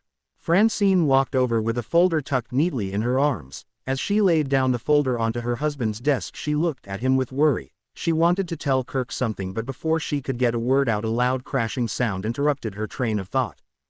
Kirk jolted out of his seat, his head turning towards the origin of the sound. As Kirk exited the room, he started to hear the sound of items clattering onto the floor from the room above, and with that, he rushed to the stairs to stop whoever or whatever was invading the institute. Francine followed Kirk as he bolted to the stairs, wanting to stop the intruder. As he made it to the top floor, the clattering sounds diminished, replaced by an eerie silence only broken up by the pouring of the storm outside. The hallway was pitch black and lonely, the only source of light coming from the lightning outside before delivering a booming force of sound. As Kirk and Francine searched for whoever or whatever was breaking, Kirk armed himself with a broom from the nearby closets. Opening the first door, he was met with a destroyed lab. The window and wall had been destroyed, leaving a giant hole in its place. Rain poured into the room as heavy winds caused papers to fly all over the place, getting wet and effectively destroying hundreds of thousands of dollars worth of research. Shards of glass littered the floor. Monitors had been smashed to pieces, revealing circuitry and boards. Tables were turned upside down and their legs bent. Kirk marveled at the sheer destruction in front of him. Francine searched around the room as she came across the room next to it, which contained the freezer room. The metal door had been torn off by its hinges. As she went in closer, she heard a large slurping sound from the freezer room. Going in for a closer look, she was met with a harrowing sight: the man-bat. It was hunched over, eating a collection of frozen rats. Her face turned white as she saw the beast devour the creatures in a matter of seconds, shaking the blood out of the animals before quietly sneaking away. Crunch! Francine stepped on a beaker, breaking it instantly. The man-bat stopped its feast, and Francine froze in place as the beast slowly turned its head around. Blood slathered across its snout as it bellowed out a low snarl. Slowly the beast stood up, its wings on the ground like a gorilla. As it walked over to Francine, her face in shock and terror as the creature cornered her. The beast began circling her, sniffing her. Francine felt her heartbeat in her chest, almost as if it were begging to get out. The beast stopped sniffing and closed in onto Francine's face, looking at her with a burrowing gaze with bloodshot yellow eyes directly into her soul. The man-bat began to suddenly cough violently as blood was dispersed from its mouth and onto Francine's lab coat. She watched in horror as the man-bat began to twitch and spasm uncontrollably whilst puking up liters of blood. The beast shrieked in pain as it gagged, and its teeth began to fall out of its mouth. Kirk rushed to Francine after hearing the shriek only to find her up against the wall as the man-bat lay in front of her feet howling in anguish. "Francine! Francine! Are you okay?" Kirk yelled out as he rushed towards his wife, panic gripping his every word. Francine was still in shock as blood spilled from her lab coat onto Kirk's. He looked on in absolute shock and terror at the sight of the amount of blood on Francine. "It's not what you think, it's not my blood," Francine responded in a hurried tone. Kirk looked on in a fretted yet puzzled emotion, as the man-bat continued to roar from its suffering, its teeth falling out by the dozens onto the floor in perfect condition. The man-bat began to shrink in size as bones snapped into place, the leather of its wings disappearing into the skin, while the fur began to shed. Locks began falling to the floor as the man-bat began to thrash around the room, narrowly missing Kirk and Francine. Its pointed ears shrank and became more rounded. At the same time, the snout shriveled into the face, the hunch disappeared into the back as they heard the bones and muscles shred and fracture in seconds, and the arms became human-like and skinny, as the legs twisted and bent in unnatural directions. As the transformation drew its end, the beast that had appeared so foreign and so animal became more human. As the bones snapped back into place, the once towering figure became more petite and skinny, the face rounded as the hair unnaturally shifted colors, transmuting from a dark brown and black fur to a mop of green hair, casting shadows on itself. The screeching wails of the torment of the man-bat became human as the sound of blood gurgling mixed in with the screams as the last remnants of the snout transitioned into a human face. When all was said and done, the Langstroms eyed in dismay and disbelief as the being so massive and daunting had transformed into the short and youthful Izuku. He stumbled around, not even half awake, letting out a soft moan of pain before collapsing to the ground. "Oh my God, Izuku!" Francine uttered as she quailed at the sight of Izuku's sudden and agonizing transformation. She lowered herself to the ground, kneeling at Izuku's head as she placed her ear near his mouth. "He's not breathing," she yelled out in distress. Kirk stood before the disturbing sight. His words became stuck in his throat as he shivered in place, watching the horrifying creature turn into the loving and brilliant Izuku before his very eyes. "Kirk, call an ambulance!" Francine screamed in turmoil as she cradled Izuku in her hands, blood oozing from his mouth onto the cold wet floors. Francine was filled with distraught as Izuku's body lay unresponsive. As Kirk snapped out of his horrified trance, he began to gather his bearings before uttering, "Francine, try giving Izuku CPR until the ambulance gets here," he suggested worryingly as his body trembled and his voice quaked as fear tore into his mind like a polar bear to its prey, shredding Kirk to pieces as he hurried back to his lab to grab his phone. As Kirk looked for his phone back in the lab, Francine began performing CPR on Izuku. She put her hands on Izuku's cold, clammy chest, beginning to pump his chest over and over. The storm continued to rage outside as rain fell on the windows with such intensity and power that each pitter and patter sounded closer to echoes of rocks falling down a metal slide, each banging and bouncing around with its mission. Meanwhile, Kirk searched for his phone, his head turning violently, bolting to the light switch. Kirk turned on the light, and the room lit up, flickering to life, almost blinding Kirk with the sudden change.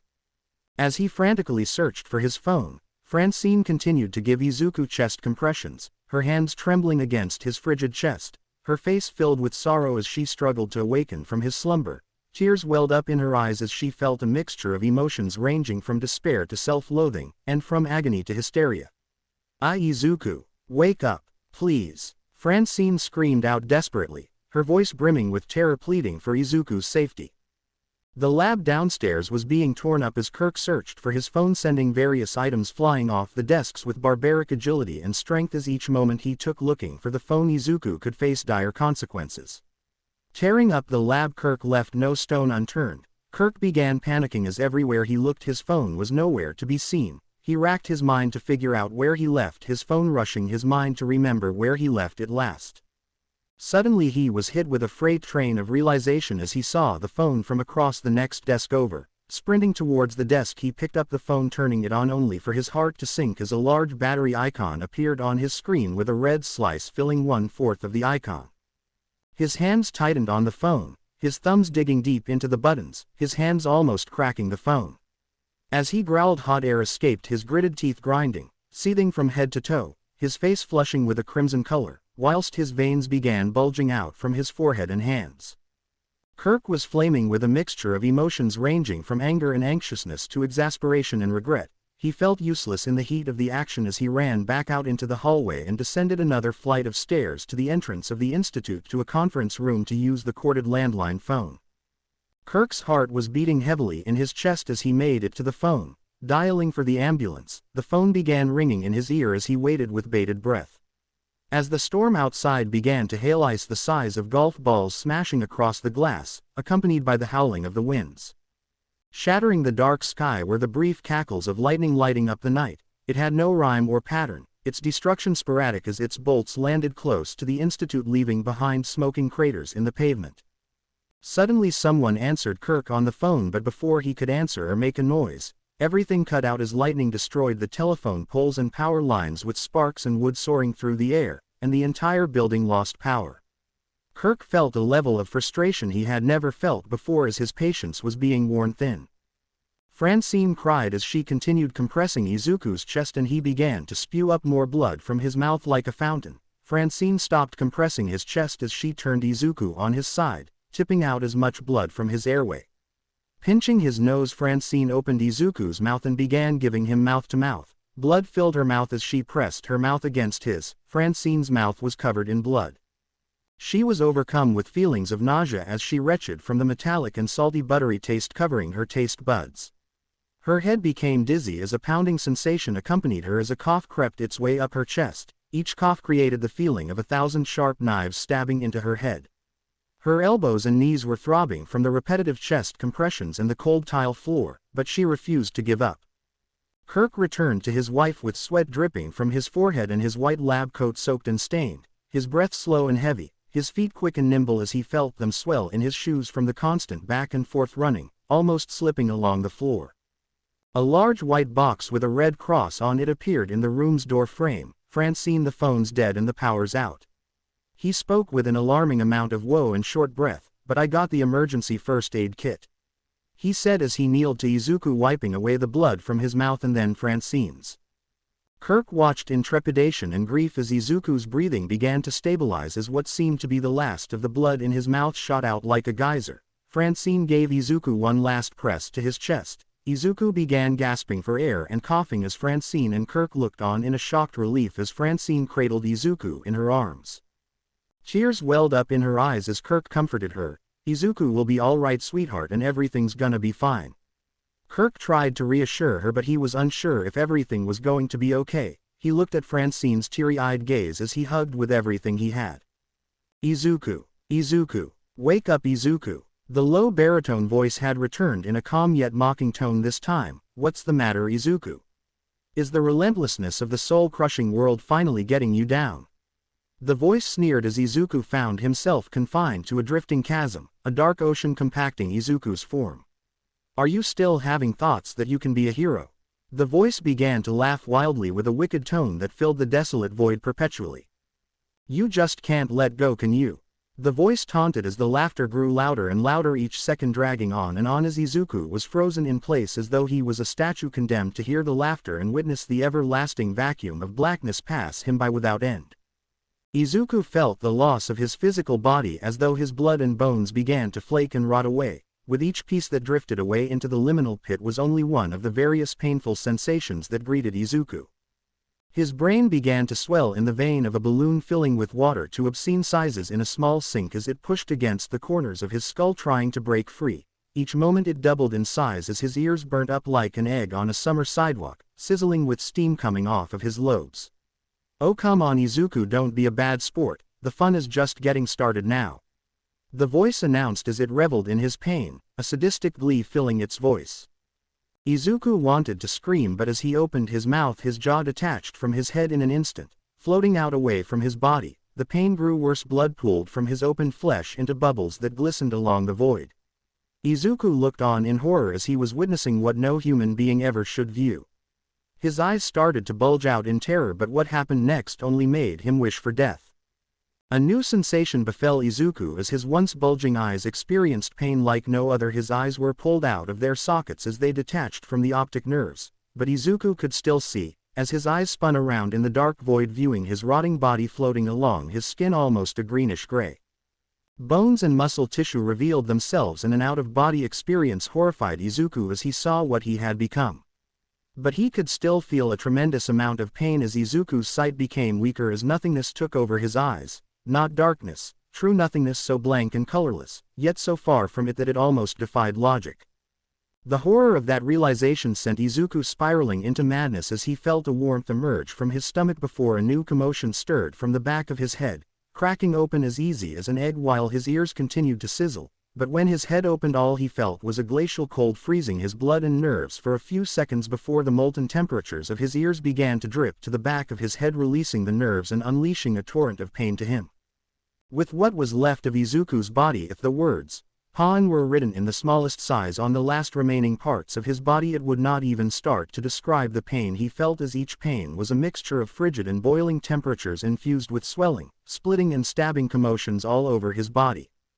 Izuku's ears began to melt away completely identical to melting icicle dripping from the ceiling onto the ground, his hearing fading corresponding to his loss of sight as the last words he heard from the voice were, "Don't look glum Izuku, I'll be beside you until you wake up. Wake up. Wake up, wake up." Izuku was confused as those last words rung in what was left of his head. Just as Izuku prayed and wished that the pain would all be over, he awoke with a searing pain and his limbs were strained against a metal table, his chest covered in electrode pads with a harshly bright white light dangling over his head. Izuku blinked his eyes as they adjusted to the sudden intrusion on his senses as he searched the room around him, a sterile dark gray and a large glass panel in front of him. Stinging his eyes the light swung back and forth comparable to an invasive eyeball scrutinizing his every move. His body felt frigid and stiff as the cold plastic and metal of the electrode pads clung to his skin, as the metal table irritated his skin. A rash began to form around Izuku's wrists and ankles, an unreachable itch, creating a burning desire in his mind to try and scratch it, as Izuku fidgeted around the table akin to the movements of a squirming fly caught in a spider web when he felt a glare peer into his soul from beyond his sight. Izuku directed his head towards the dark glass panel in front of him and squinted his eyes, feeling someone was behind it. "Hello." Izuku croaked weakly, his throat feeling tight and swollen as though he swallowed a wasp while he had an ulcer the size of a yen coin in his throat and then proceeded to violently sting the ulcer continuously for 3 minutes. Izuku struggled to speak. Each sound and breath he made with his mouth was tortuous on his throat as he felt tiny whips and pitchforks shred his throat. Suddenly feedback intertwined with static from a small comms in the room as a familiar voice broke through the haze. "Izuku, it's us." A distraught high-pitched voice called out. "Francine, is that you? Where's Kirk?" Izuku questioned. He spoke softly, his voice just above a whisper, trying his best to avoid damaging his throat but he still felt a boiling momentum in his stomach, his head hazy and foggy like glasses in a sauna. "Don't worry, he's right here with me, sweetie." Francine handed the microphone to her husband to inform Izuku what was happening. "I'm here, Izuku," Kirk announced, comforting Izuku, as Kirk pierced beyond the sheet of glass and looked onto the exasperated Izuku with a worrying demeanor, his face shrouded in anguish as his attention was divided by Izuku and monitors displaying Izuku's heartbeat, brainwaves, breathing, and blood. They showed a slight abnormality so small that most others wouldn't recognize it. Most would chalk it up to Izuku struggling in place, but as Izuku lay still the readings began to spike at a galloping speed.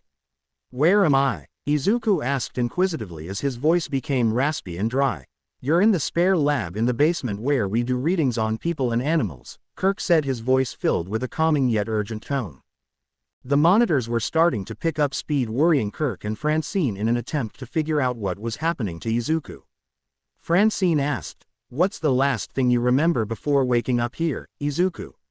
Izuku's face strained as he tried to remember what happened, his mind being stretched as though it were putty. Izuku groaned and grunted as he struggled to find an answer. Kirk read the monitors, Izuku's heart rate increasing as his brain waves suffered a severe abnormality spike. Izuku struggled to remember anything before he woke up. He scratched at his brain trying to force himself to remember the details of the last events. I can't remember. I can't remember," Izuku said, his voice filled with distraught as tears ran down the side of his face. He felt lost and afraid he was losing himself, not knowing what he wanted anymore. Tears cascaded down Francine's cheeks as she watched Izuku suffer, unable to hold in her emotions. "I don't remember anything, why am I here?" Izuku sobbed, snot slowly dripping from his nose. He wailed out languishing. "Kirk, what do we do? We have to tell him," Francine said, loathing herself. She didn't want to live with this, keeping something so big and important from Izuku. Kirk detested Francine's opinion, saying, "We can't tell Izuku that he's a wanted criminal by night, it would destroy him." A sense of dread and hesitation flooded Francine's mind and heart. She knew Kirk wanted to help Izuku with her, but they had two different methods to do so. As the night sky shifted ever so lightly, Izuku remained restrained against the table. Each minute was an unbearable feeling, and the only thing he could do to keep his mind from wandering was to try and remember what happened last. It was a daze, each moment flashing like lightning. Every image flashing in his mind as fast as a bullet train in a disorganized and jolted fashion. Izuku struggled to piece together what happened in reality and what was only a figment of his subconscious imagination. Muscles tensed as Izuku clenched his jaw in pain, and his veins started bulging as the light in the room began to flicker on and off continuously. Izuku's mind was taxed with pain as layers of heavy fog veiled his memory. It was like his own mind was trying to stop him from seeing something he wasn't meant to lay his eyes on. Was it trying to protect Izuku, or was it hiding the truth from him for something far worse? Kirk sat at a desk staring deep and longingly through the lens of the microscope, analyzing Izuku's blood cells. In the dimly lit room, the blood cells didn't show any visible signs of a quirk or even the remnants of someone else's quirk having affected his cells. But as he took a closer look, he noticed several abnormalities. Some cells showed signs of intense stress and trauma, with lysed cells, broken down to release DNA and proteins so foreign cells may invade and mutate them. Kirk was awestruck at such behavior. He had always read about mutations in stories and heard of some mutant and transformation quirks causing people to have different physical forms, and quirks that could even mutate people. He was aware of natural environmental factors such as long exposure to radiation or even consuming tobacco products, but none of these had any capabilities to change users into animal hybrids back and forth. Did someone figure out the secrets of gene splicing? But how, and who? But most importantly, why on Izuku? Kirk thought to himself. He knew it was plausible that someone might have figured out how to splice genetics, but he had no idea who could have done this. MGRI didn't have such sophisticated technology on genetic research to pull such a feat off, and even if they did, the only person with any idea on genetic splicing would be Dr. March. Kirk stood up from the desk as he grabbed a vial of Izuku's blood, towards a large computer monitor with a polymerase chain reaction (PCR) machine to amplify the DNA sample to detect corruption in his genetic sequence properly and hopefully devise a cure, or the very least a blocker for the DNA. He opened the PCR machine and carefully slid in the vial before opening a program on his computer to check what else was happening to Izuku. The computer hummed and whirred loudly. The program opened, showing two nucleic acid notations spun on the screen, graying out certain strands of the DNA while highlighting other areas. Kirk couldn't even begin to comprehend just how dire the situation was. A pop-up window appeared next to the heavily corrupted nucleic acid notations that read, "Nucleotide degradation detected. Heavily disrupted codon sequences correlating with altered protein functions." As Kirk looked at the other nucleic acid notation, it showed another pop-up that read, "Compatible dominant sequences. 97% probability that these codon sequences can be lethal to the host DNA, leading to sudden degeneration of muscle and bone mass and crippling the host's body and brain." Kirk read in horror of the damage being done to Izuku, as he was far worse than he anticipated. Izuku was slowly being killed from the inside. Another pop-up appeared reading, "Highly unstable mutation. Foreign genetic material exhibiting aggressive and malignant replication. Triggering extreme physiological and psychological changes in the subject." As he read through the daunting pop-up messages, he realized how he needed to isolate the man-bat signature from Izuku's DNA, and fast, before his untimely demise. Kirk rushed to invent a cure for Izuku, his mind racing alongside his heart like a cheetah galloping after a gazelle. Rushing his fingers against the keyboard, combining chemicals to create a cure, the light of dawn breaking through the veil of clouds. Carefully matching the codon sequences to create an antidote, Kirk prayed that he had the correct sequences. As he added the finishing touches to the antidote, the PCR machine whirred to life, and after a few minutes, the cure was ready. Kirk pulled out a vial containing a blue liquid from the PCR machine and grabbed a syringe gun and carefully placed the vial into the gun and cocked it back. Francine ran into the room, sweat dripping down her head and fear in her eyes. "Kirk, it's Izuku, something's happening to him." Her voice was tired and worrisome. Kirk followed her down to the lab where they held Izuku, to see him foaming at the mouth as his vitals began spiking all over the place. The straps around Izuku's wrists snapped loudly, as Izuku began to convulse on the table, his eyes jerking around his skull. Kirk was stricken with fear across his face. Seeing Izuku in unbearable pain, he quickly opened the door to the room, the syringe gun in his hand. Trying to administer the antidote was easier said than done as Izuku struggled against his every move. Kirk attempted to pin Izuku down, but he was pushed off with violent force against the glass panel, cracking it. Kirk went limp onto the floor as the syringe gun lay in the far corner of the room. Francine rushed into the room trying to retrieve the syringe gun from the suffering Izuku. She listened to his body morph and shift in unnatural ways while she tried to grab the gun. His bones cracked vociferously, making Izuku unleash a blood-curdling scream throughout the lab. Francine shuffled along the ground looking for the gun and listening to Izuku's squeals of agony throughout the lab. Searching for the syringe gun, Francine could only listen to Izuku's shouts of pain and suffering, his body flooding with rapid changes, his skin sprouting fur from all over his body. The newfound weight of his changing body caused the constraints around his ankles to burst open, sending metal flying like shrapnel blasted out of a shotgun. Izuku fell to the floor on all fours as his fingers slowly elongated to extreme lengths. Looking on in horror at Izuku's ever-changing form, Francine hastened her search for the syringe gun. Searching through the lab for the gun was like looking for a needle in a haystack during a war. With each moment she wasted looking for the gun, Izuku continued to shriek in pain like a banshee. From Izuku's transforming eyes, torrents of tears came streaking across his face akin to Ryozu Falls, as a battle of epic proportions waged war on inside Izuku's mind, a struggle for dominion over who would take control. The animalistic persona of the man-bat, or the brilliant and caring mind of Izuku Midoriya. He looked upon the injured and hardly conscious Kirk in front of him. Izuku fell to his hands and knees, feeling the sensation of a million knives and daggers digging themselves all over his body. "Kirk!" Izuku screamed out from the top of his lungs, fear and worry gripping every word. Francine watched as Izuku hunched over his back. It began pulsating and shifting as if there were thousands of snakes and insects traveling along his spine as Izuku grieved over his mutating form. Francine panicked, her breath heaving heavily as she clutched her heart, beating echoing 1,000 fists pounding on a steel door. Watching the petite Izuku transform into a monster before her eyes, looking around the room she noticed the syringe gun lying across from her. Francine picked up the syringe gun and carefully made her way to the transforming Izuku. Attempting not to startle Izuku, she witnessed his body begin to grow in size and his feet and toes transform into razor-sharp talons. Sprouting wings grew from his underarms to his elongated fingers, his ears began elongating into pointed tips. Francine knew it was now or never, and struggling to find a safe spot to inject Izuku without getting hit, she jumped onto his back, riding him like a rodeo bull as he squealed in terror.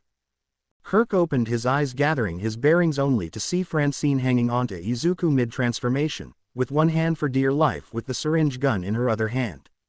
The emerging man-bat bucked and kicked, attempting to throw Francine off. Focusing on her, the beast failed to notice Kirk, who rushed at it, putting the creature into a chokehold. "Francine, inject the antidote into his back now," he yelled.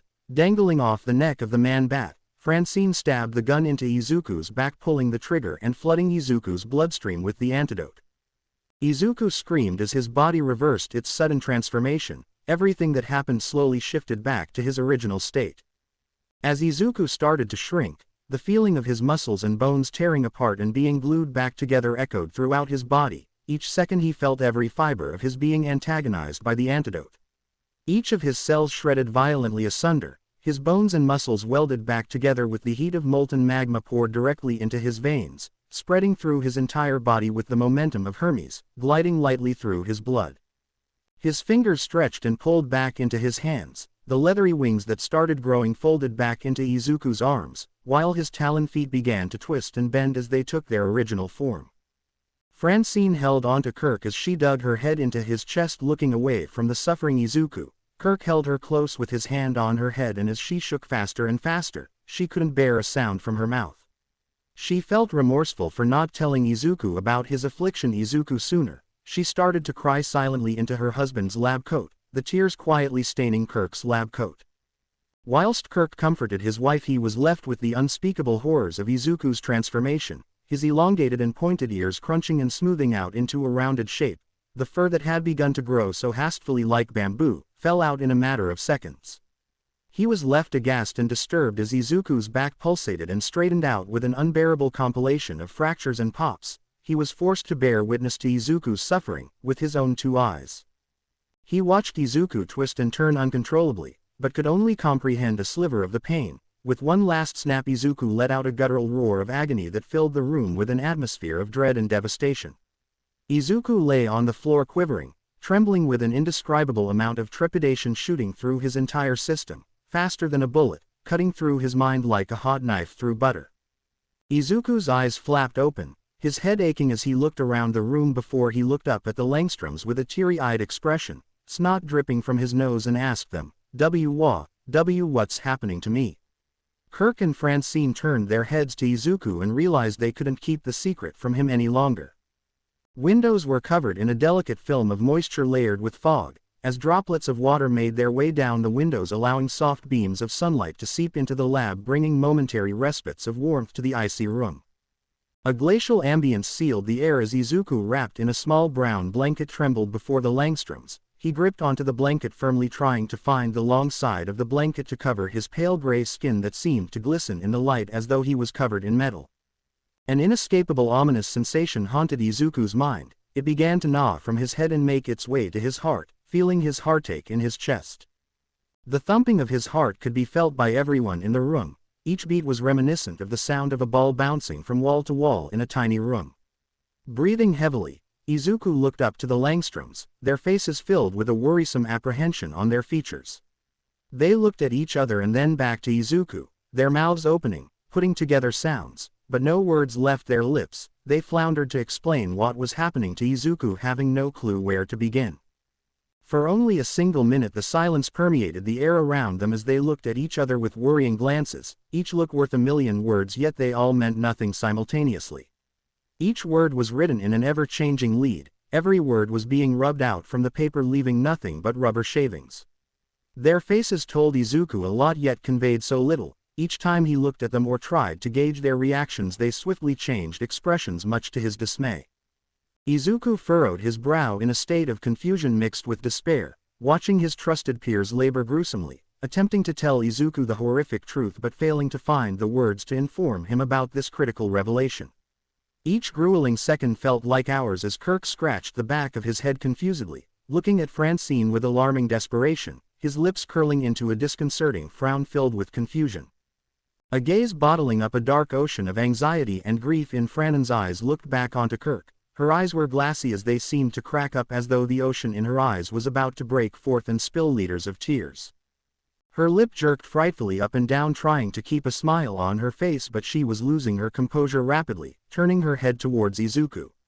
She let out a single tear as she attempted to thrust a smile on her face, but it was all in vain. She fell to her knees, bawling her eyes out, crying loudly as if she just witnessed a loved one shot down in front of her.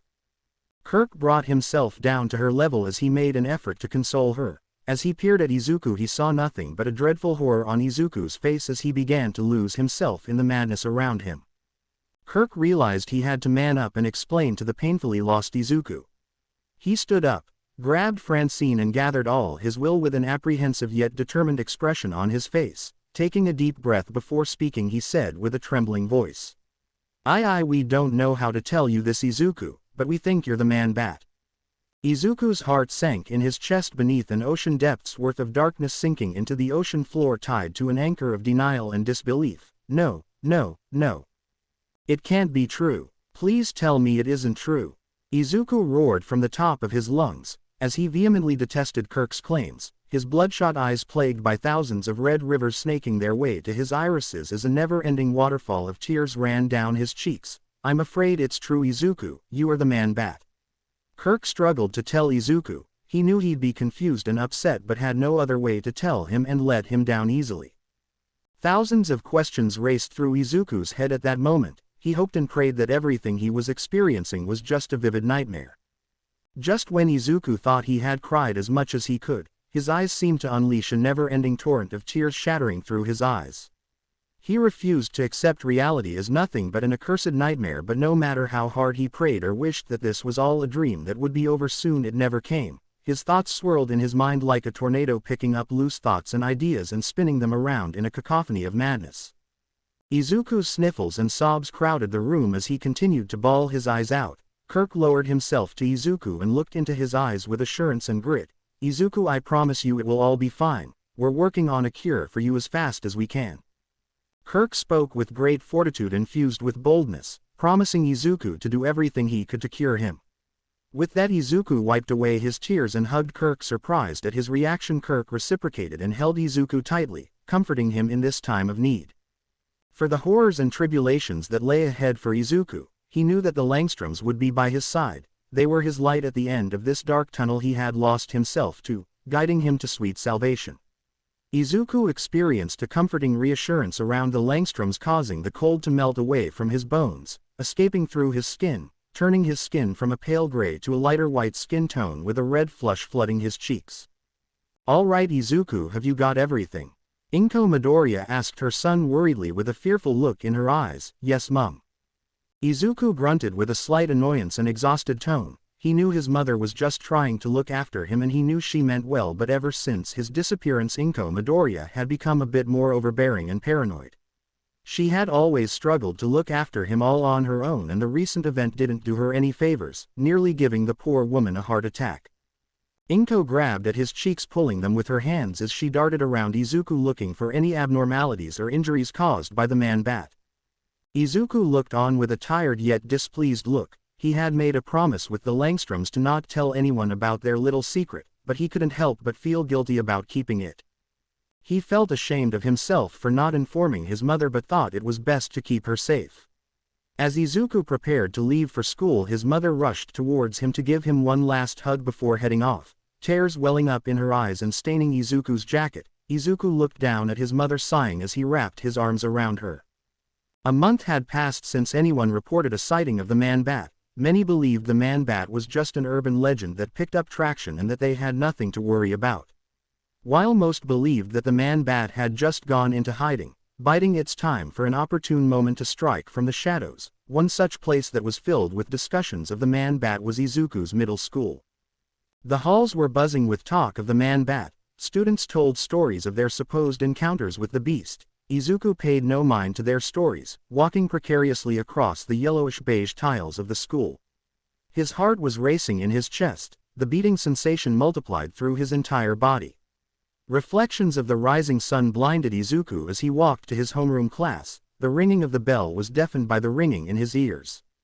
Students flooded the corridors, their all-black uniforms turning the beige-covered halls into a sea of darkness that Izuku found himself a castaway, as the ringing in his ears grew louder and louder. Izuku was swept away by the tide of students, bouncing around the school, wall to wall as if he were trapped inside a pinball machine, being shot about in the halls wildly without warning or hesitation.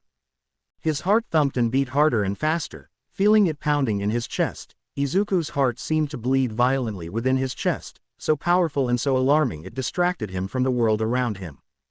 Making it to the homeroom, Izuku was steadfast to his studies, pulling out his books to catch up on work, writing down and memorizing vital historical events in Japan.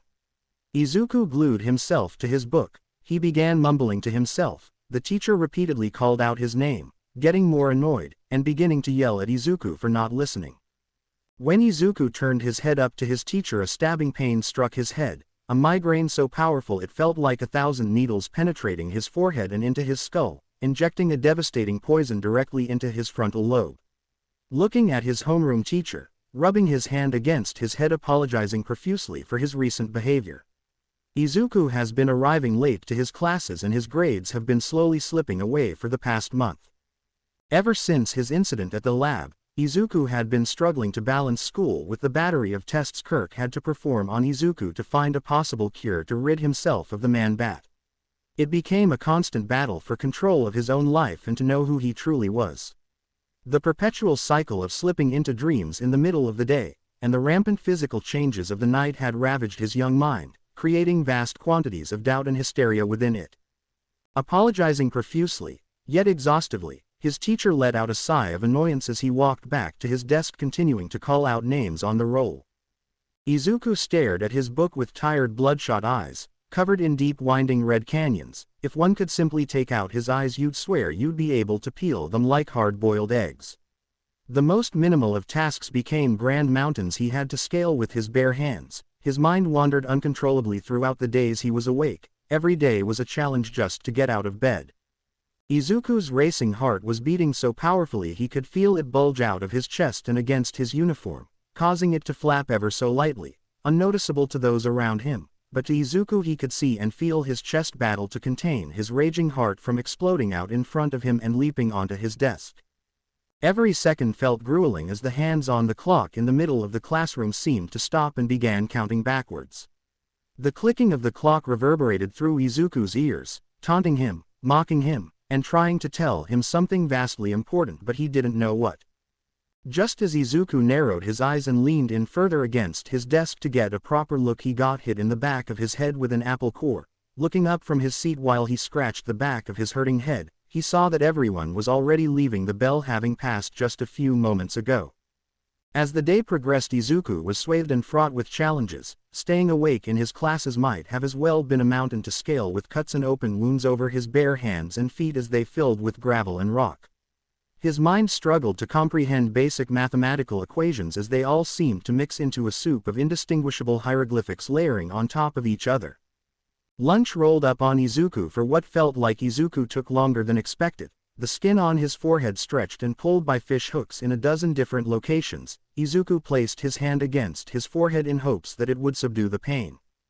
Looking at the food in his lunchbox, Izuku had lost all of his appetite, but his stomach gurgled and shriveled in pain as though it had been drained of all its nutrients. Izuku grimaced in pain as he felt a tingling sensation run up his feet, into his legs and to his bottom. Moving his legs was torturous, filling his legs with a numbing yet tense feeling. Pins and needles might have just been growing in his body any time he so much as shifted his foot.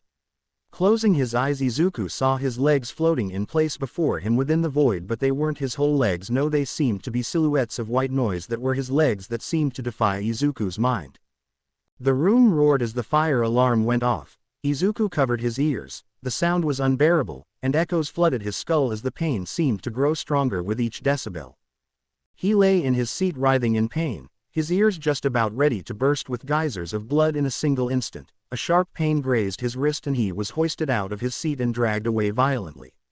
His legs were shooting with pain, seeming quite stiff and unresponsive, having to hop like a frog to minimize the stinging sensation, but still, they shot with pain. Izuku suddenly found himself face first in a field of grass outside the school, his legs aching and stinging. Spitting out grass he got in his mouth, he turned his head to see none other than Bakugo looking at him with a scowl of pure vitriol. Foam began overflowing from his mouth. He shook his head angrily and was mouthing off, but Izuku looked at him with confusion. The only sound heard was a powerful ringing in his ears. Seeing the ground around him, Izuku rose only to see students and faculty around him blur into a mosaic painting. He rubbed his stinging eyes. They felt as though they were shriveling, like someone poured salt and vinegar directly into his sockets. The pain was immeasurable. No tears came to his rescue, only to feel what seemed like steam vapor escape his tear sockets. His heart began beating like a jackrabbit, while the scenery around him vanished rapidly, finding himself once more in a dark void. The sound was sparse. The only thing keeping Izuku company were his thoughts and the ringing in his ears. Looking around, Izuku could wander and wonder why he was brought to this liminal space once more. Walking around, Izuku sensed a malevolent presence watching over him. He felt as though he was a rabbit that had hopped its way into the wolf forest. He could feel something huge and predatory spy on him.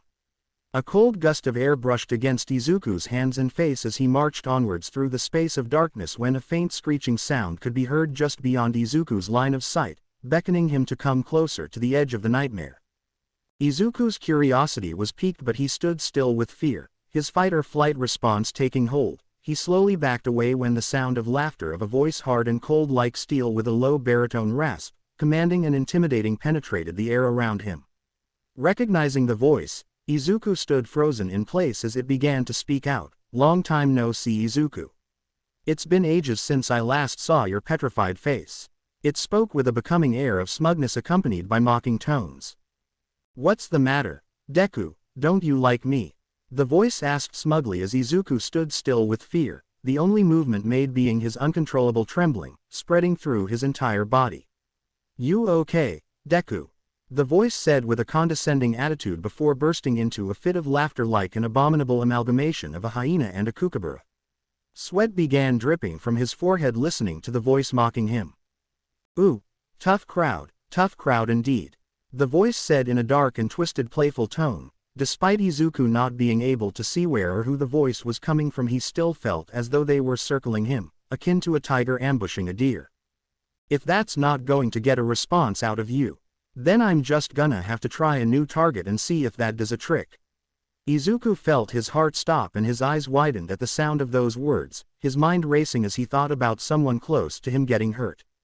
"Maybe I'll start with, your mother," the voice said in a smug tone. Izuku gritted his teeth just hearing that, clenching his fist, and he screamed, "Don't you dare touch her." His eyes filled with anger as he heaved heavy breaths. "Well, would you look at that, it seems I've struck a nerve." The voice cackled with a booming echo reverberating in the void. "If you hurt her all..." Izuku was cut off by a sudden burst of menacing laughter. The laughter devolved into an insane cackle as Izuku stood his ground trying to keep his guard up as he honed in on the cackles. "Tisk tisk tisk Deku, I'm not ever going to lay a finger on your mother." The voice continued in a disapproving yet humorous tone, leaving Izuku confused as he tried to gauge what the inanimate voice meant by such words. "Then what are you going to do?" Izuku said with a loud gulp, his anger wavering replaced by fear and urgency in his voice.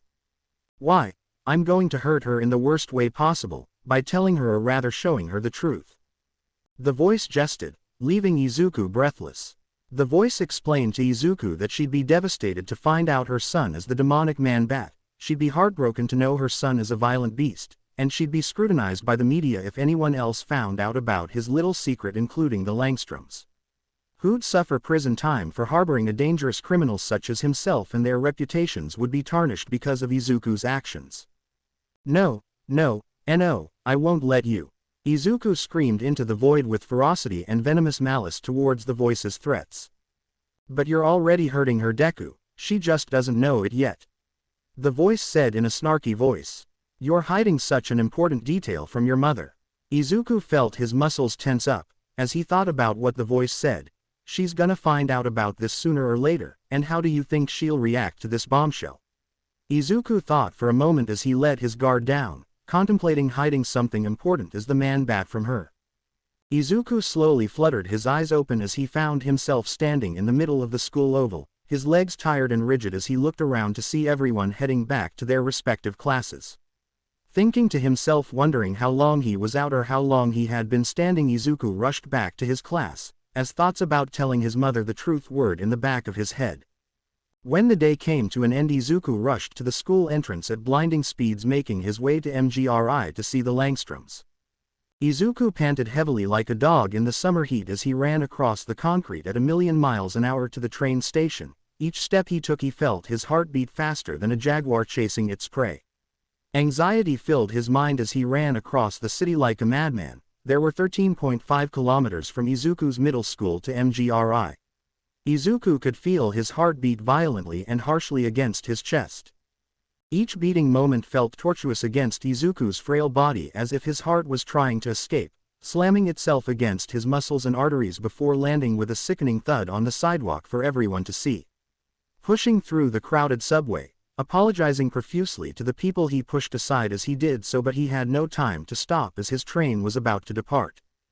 Just before the doors of the train slid shut, Izuku made his way, bumping his shoulder against a skinny man with sharp angular features and long limbs, his hair blonde and wavy, with two long strands coming down from his hairline and framing his face that bore a perpetual scowl on his face, causing him to drop his groceries. "Watch it, kid," the skeletal man shouted before bending down to pick up his things, but Izuku had no time to apologize as the train already started moving. Looking out the window, he felt bad for pushing the man aside and spilling his groceries. The skeletal man stood up with a bigger scowl on his face than before, He set his hollow and sunken-in eyes onto Izuku's, but as he did so he felt a terrible chill run along his spine while an uncanny level of déjà vu and recognition filled his senses. He saw a demon in the young boy's eyes, a feeling of powerlessness and terror filled beyond the boy's understanding. He seemed to be struggling against something deep inside his soul. Looking back on the man, Izuku seemed to share a feeling of powerlessness and despair, but he didn't comprehend how or why he felt this looking at a stranger. But as the train moved off, the skeletal man in the distance began to fade into the crowded station, becoming a speck of sand amongst the beach. Izuku felt like the stranger understood his plight and wanted to reach out a hand to help but couldn't. Pondering what the man could have possibly understood and how he knew so left a mark on Izuku's mind and left him fearing that it would come back to bite him later, but for now, it would only haunt him for the remainder of the train ride. Sitting on the rough, leathery train seats, Izuku was left to stir in his terror and an acute pang of guilt for the skeletal man. When he gazed upon the blond man for the few split seconds he did, he felt a keen understanding, yet completely alien to the both of them. Orange and crimson colors tinted the cloudy skies as Izuku walked into the MGRI building. Looking around, Izuku saw the remains of a once prestigious building now broken and falling apart, as construction tape and orange cones bordered off areas of the building. Construction workers carrying heavy equipment moved methodically and with purpose. They imbued the room with casual chatter amongst each other, enjoying their company. While the workers labored with a sense of pride and camaraderie, Izuku looked dismayed. As he walked up the stairs, Izuku heard the workers boast loudly. The joy they shared was only tied by volume with the sounds of heavy construction equipment chipping away at the institute. Izuku longed to feel something about what those workers had, as life was finally taking a toll on Izuku's emotional resilience. For too long everyone told him time and again that he couldn't be a hero and that he should just give up. Bakugo had always been the one to remind Izuku the most with every waking moment of his life. He just wanted things to go back to simpler times when Bakugo was still his friend and to feel accepted. Reaching the top, Izuku was met with the sounds of Dr. March in the next room arguing with Kirk. The door swung open violently as Dr. March fumed with anger, his face red as a tomato. He stomped out of the room, callously pushing Izuku aside while he mumbled to himself through gritted teeth. As Izuku gathered his bearings, Kirk placed his hand on Izuku's shoulder and apologized for Dr. March's behavior. "I'm sorry, Izuku. Dr. March and I got into a heated discussion about ethical testing on human subjects for his next tests," Kirk said, tired and drained, with dark bags under his eyes, looking like he hadn't slept for a week straight. Kirk told Izuku excitedly about how close he was to curing him. Izuku didn't pay attention, his mind clouded by regret and guilt that stained his soul, while Kirk's words faded into obscurity. He thought about what would happen if he told his mother or anyone else about this secret, as the weight of keeping everyone safe from knowing the truth. When Kirk was about to ramble on just a bit longer to Izuku, he stopped and realized Izuku seemed disheartened. "Is something the matter, Izuku?" Kirk questioned, anxiously looking at Izuku with eyes of worry. Izuku turned his head towards Kirk and on cue he fell to his knees while he began to bawl his eyes out. I can't take it anymore," Izuku said as tears cascaded to the floor. The soul-crushing pressure of keeping something this big a secret from everybody was finally starting to break him. "I keep having versus visions and nightmares, and there was this voice and it said that it would hurt my mum." Kirk watched as the young boy he had taken under his wing and his care let him get hurt. He felt terrible for letting the kid even experience something like this, made his heart wilt away. He looked at the sobbing Izuku and lowered himself to his level, grabbing his face and wiping away the tears on his face. "It's okay, Izuku. I promise everything will be fine. We are so close to making a cure for you," Kirk reassured Izuku, but as Izuku looked at him his sobs continued to echo throughout the halls. As Izuku calmed himself down, Kirk looked at him asking to repeat what it was he said about not taking it anymore. "I think it's getting worse. I've been having hallucinations and nightmares and this voice has been taunting me." Izuku explained to Kirk the hallucinations and nightmares he's been having. Each moment he explained his nightmares to Kirk caused his spine to experience a chill run up and down like the stroke of a brush as he detailed to him what he saw and heard. Kirk brought Izuku to his feet as he took him inside a room containing various vials, readings, and petrified dishes containing his blood under the lens of a microscope. Izuku set himself in a chair while Kirk grabbed a syringe gun containing a yellow liquid. Izuku rolled up his sleeve preparing himself for the syringe. Injecting the syringe into Izuku's arm, the yellow liquid began to vanish as it entered his bloodstream.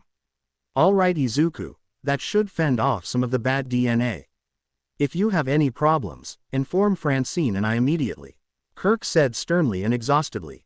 As Izuku got up from his seat to leave, he pondered about the man at the subway and wondered how he could be dealing with something so familiar to his own current experiences but still be completely different.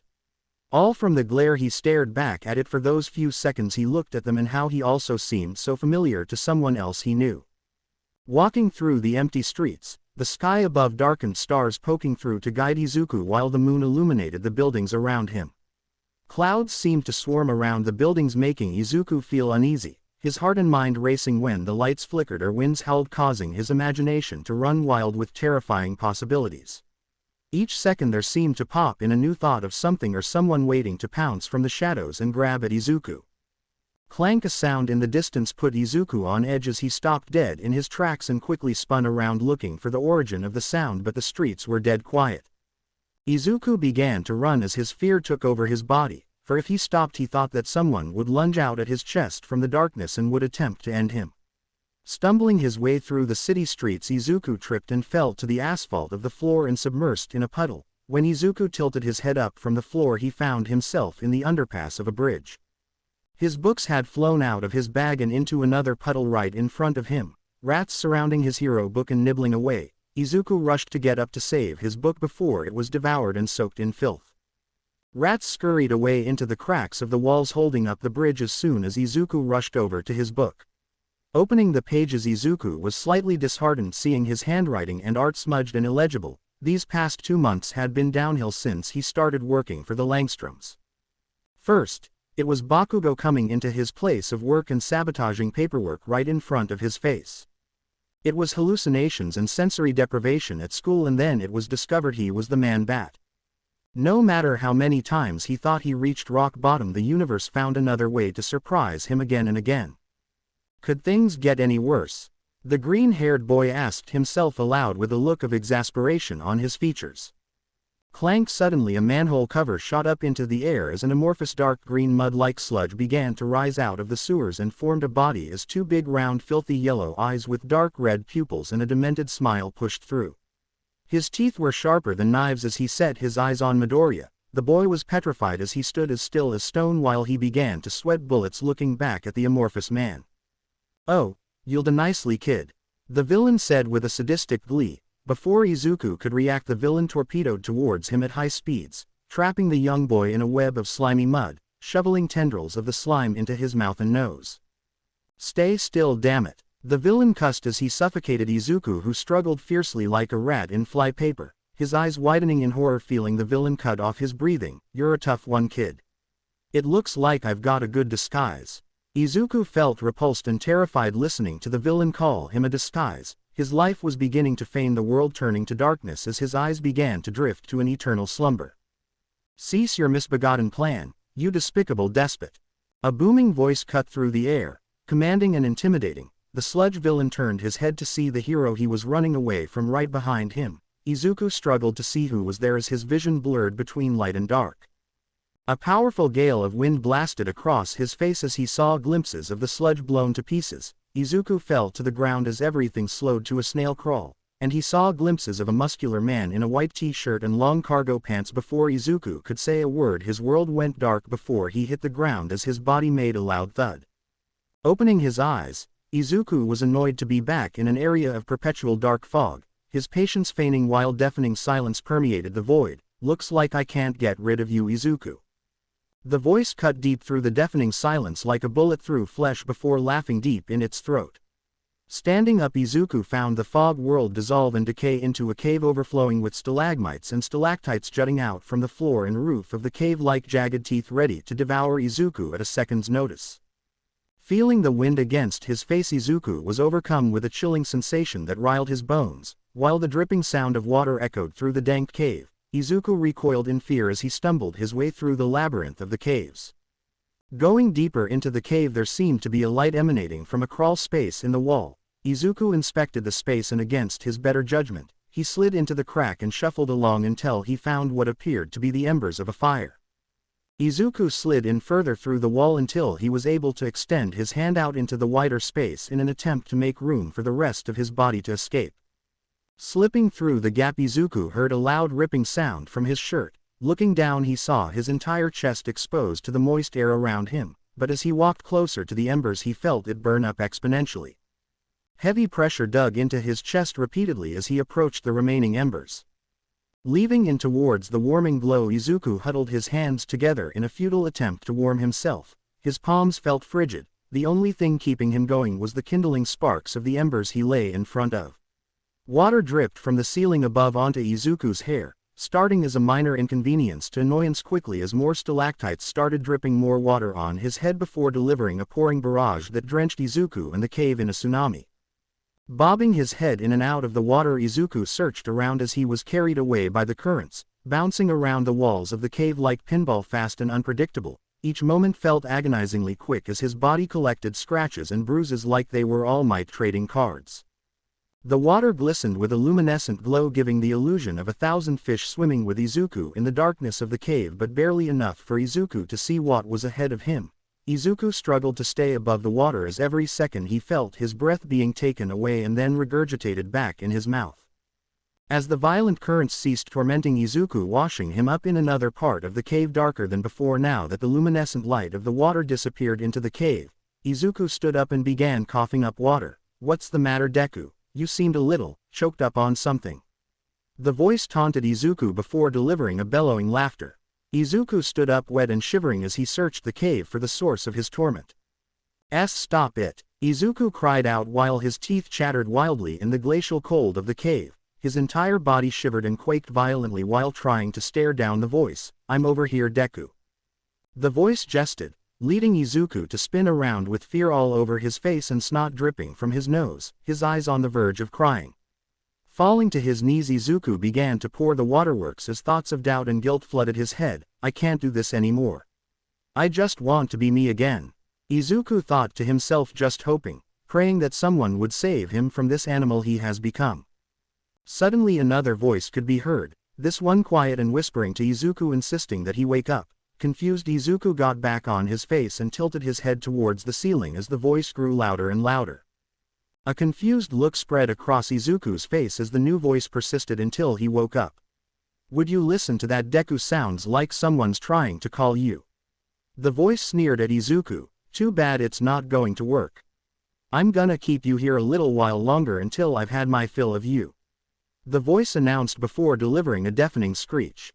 Swooping down from the darkness of the cave, a huge black and purple bat-like figure made of mist flew down towards Izuku. Izuku panicked as he saw the same bat creature from dreams ago return to torment him further.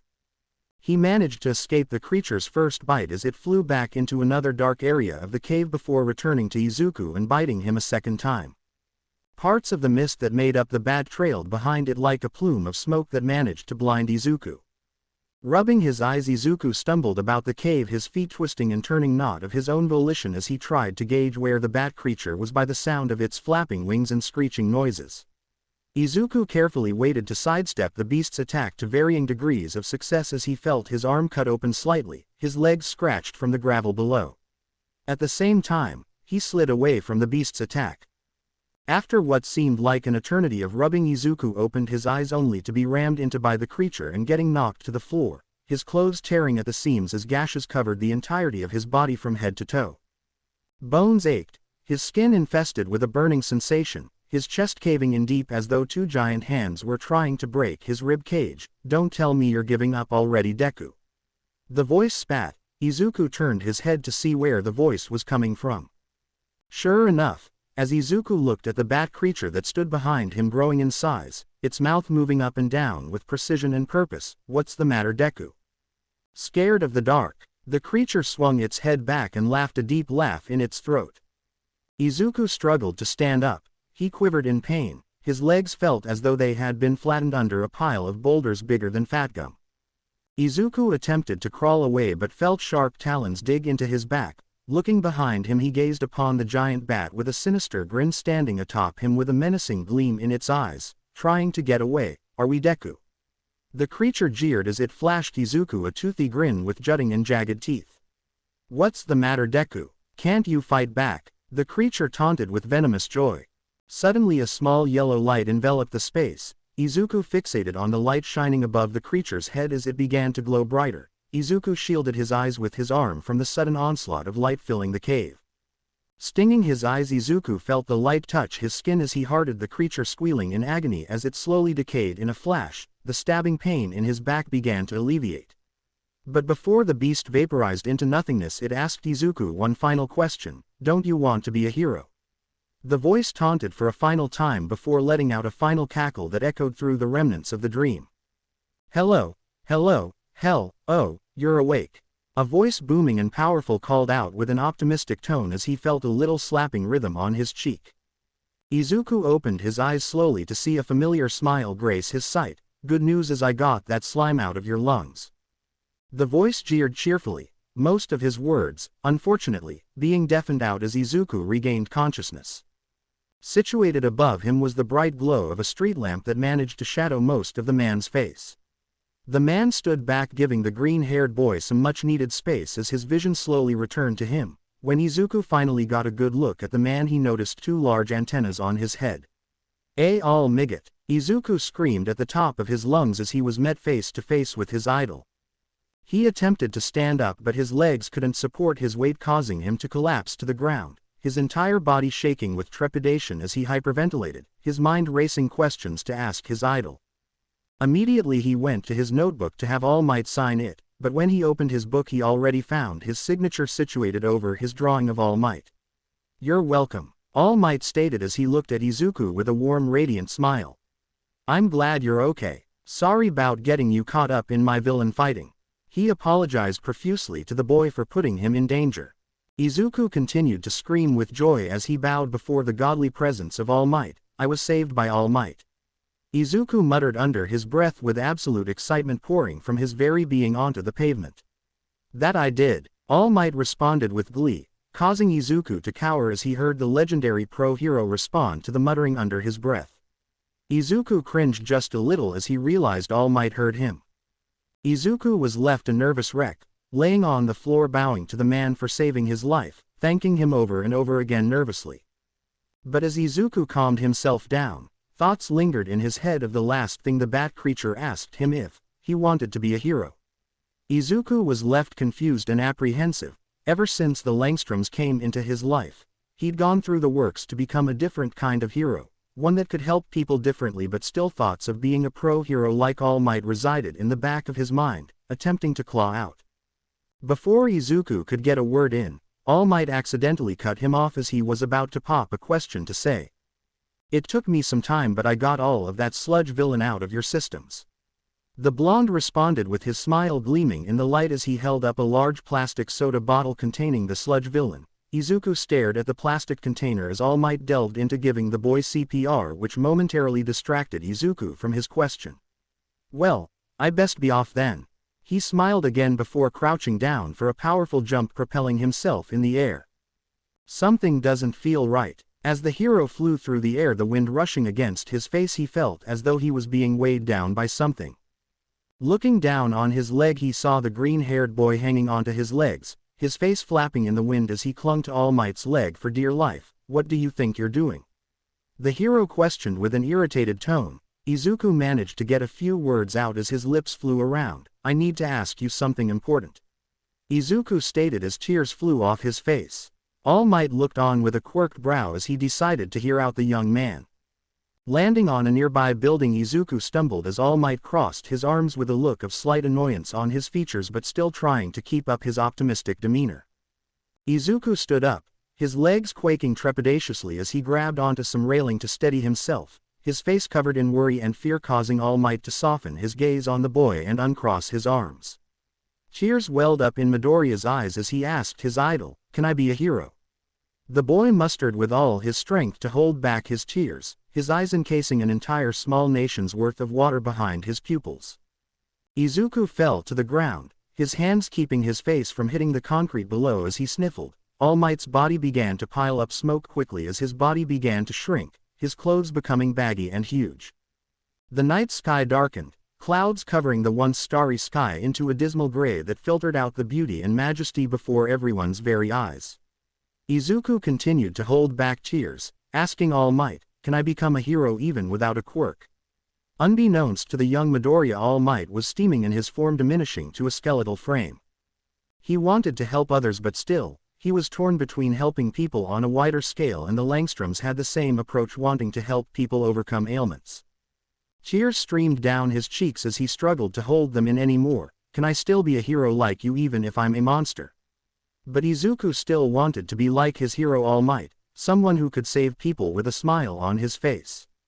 Turning his head up to where All Might was just standing, he was met with a skinny skeletal-like man with hollow sunken eyes, who suddenly sprayed out blood from his mouth, shocking Izuku.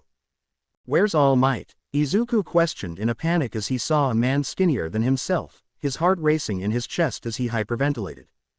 The man looked at him completely annoyed and agitated. Although Izuku didn't see him transform, he should be smart enough to connect the dots. "I am All Might, kid," he said, completely irritated. He had already spent most of his time trying to save the kid. But All Might's is huge and has muscles, and he has a huge smile. Izuku clamored as he tried to rationalize against the stranger. Izuku muttered on and on about All Might's physique in excessive detail, which gravely ticked off All Might as he listened to the boy's incessant geekiness, interrupting the boy. "Listen kid, I am All Might, look," he demanded, as in an instant he went from skeletal and skinny to muscly and hulking, with a plume of smoke that dissipated as quickly as it arrived. Immediately All Might's muscles disappeared quickly and he went back to looking like a skeleton with a perpetual frown as blood spilled from his mouth. Izuku was silenced and stunned for a few seconds, remaining as still as a statue. All Might went in for a closer look to make sure he was okay when Izuku suddenly shot to life, flailing his arms around and screaming like a banshee. As his scream died down, Izuku took in deep breaths, each moment seemingly ramping up in craziness. He had no idea what to expect next. When he finally calmed himself down, thoughts ran wild in his head like animals freed from their cages in a zoo. "How did this happen?" Izuku asked, his voice dripping with confusion, as he looked up to the blonde man. The older of the two sighed as he lifted his shirt to reveal massive scarring on the left side of his body. "This is how. About 5 years ago I got into a nasty fight with a villain who managed to destroy half of my respiratory organs, and I lost my whole stomach," he said with annoyance but also a pang of guilt, as if he blamed himself every day for his mistake.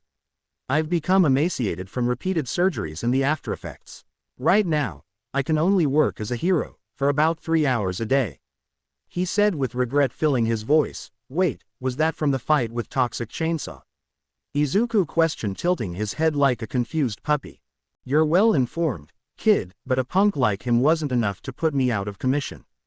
All Might continued, telling Izuku how this fight was not made public so as not to taint the symbol of peace's effectiveness, so people may never lose faith in him and so he may continue to fight the good fight. After finishing up his reasoning, he shot down Izuku, telling him he cannot become a hero without a quirk. Izuku's dreams were crushed again by the unbearable words spoken by All Might himself. He told Izuku that if he wanted to help people, then he should become a police officer. They often get teased because they get villains delivered to their doorstep, but that is also a fine occupation. All Might told him that it's not bad to dream, but he must be realistic about his dreams. "Now if you'll excuse me, I've got to deliver this guy to the—" All Might patted his pocket to feel nothing, the bottle containing the sludge villain having disappeared. "Crap, I must have dropped the bottle," All Might said with worry. As Izuku overheard what he said, he couldn't help but feel guilty for stopping All Might.